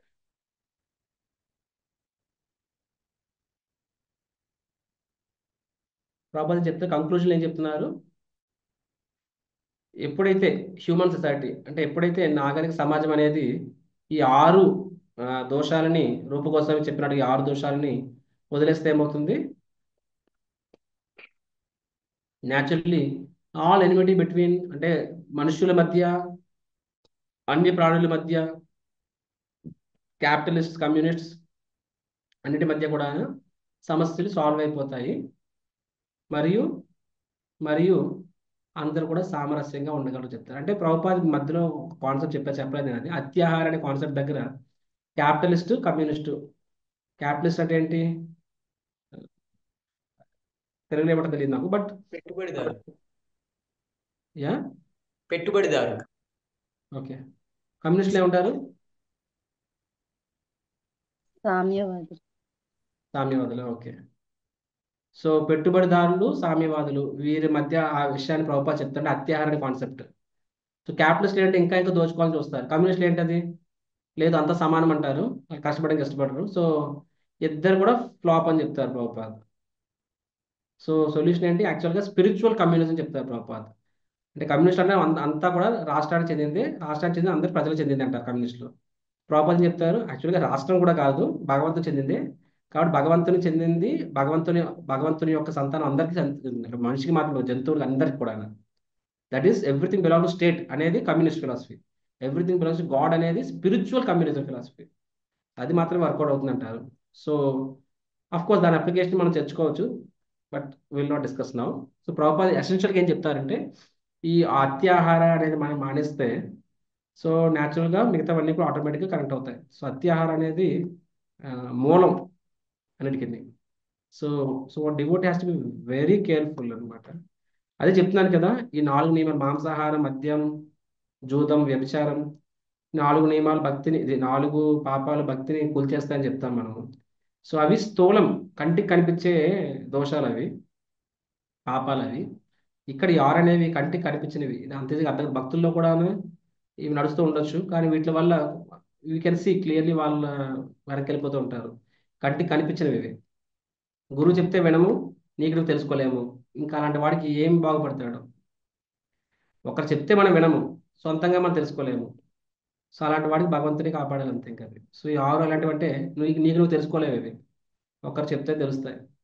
So అందుకే శ్రవణం చేసినప్పుడు కొన్నిసార్లు మనము మేధోమథనం చేసి సెల్ఫ్ ఇంట్రోస్పెక్షన్, స్వయం మేధోమథనం చేసినప్పుడు మనల్ని మనం ఆలోచించుకున్నప్పుడు ఓకే మేము ఇది చేస్తాను, అందుకనే మన లైఫ్ కాంప్లికేట్ అవుతుందేమో, ఇంకొకసారి ఆలోచించుకోవచ్చు అలాగా. సో సో దిస్ సెకండ్ శ్లోక is also very very important శ్లోక. ఈ 6 వినశ్యతి, వినశ్యతి, షడ్బీర్ భక్తిర్ వినశ్యతి, షడ్బీర్ భక్తిర్ వినశ్యతి. 6 కూడా మన భక్తి జీవితాన్ని నాశనం చేస్తాయని చెప్పడం జరిగింది. All right, sorry extended the class, but I'm feeling very satisfied. మొన్న నేను సాటిస్ఫై అవ్వలేదు, ఎందుకంటే నియమాగ్రహం ఇంత ఇంపార్టెంట్ కాన్సెప్ట్ నేను ఏదో తూతు మంత్రంగా తేల్చేస్తానని చెప్పి. But today we discuss a lot about నియమాగ్రహ, రైట్. సో మీరు ఇంత డెప్త్లో మీరు ఉన్నప్పుడు ఓపెన్ ఎగ్జామ్స్ ఈజీగా రాయొచ్చు. కాబట్టి మీరు నోట్స్ రాసుకోవడం క్లాస్ చెప్పినప్పుడు ముందు చదువుకొని రండి, అప్పుడు మీకు ఓపెన్ ఎగ్జామ్స్ చాలా ఈజీగా అయిపోతాయి. Okay, thank you very much. So ఈ సండే అంటే ఎల్లుండి మనము శ్లోక నెంబర్ 3 స్టార్ట్ చేస్తాము. ఫస్ట్ 2 శ్లోకాస్ మనం చేయకూడదని చెప్పారనమాట. ఎల్లుండి నుంచి క్లాస్ ఇంకా ఉత్సాహంగా ఉంటుంది, ఎందుకంటే చేయాల్సినవి చెప్తారు ఇక్కడ నుంచి, రైట్. శ్లోక నెంబర్ 3 ఉత్సాహ దృశ్య ధైర్యాత్, అది మనం ఈ సండే చర్చించుకుంటాము. All right, so come prepared study. Hare Krishna Krishna Krishna Hare Hare, Hare Ram Rama Ram Hare Hare. Jai Srila రూప గోస్వామి పాద్ की जय, శ్రీల ప్రభుపాద్ की जय. హరే కృష్ణ.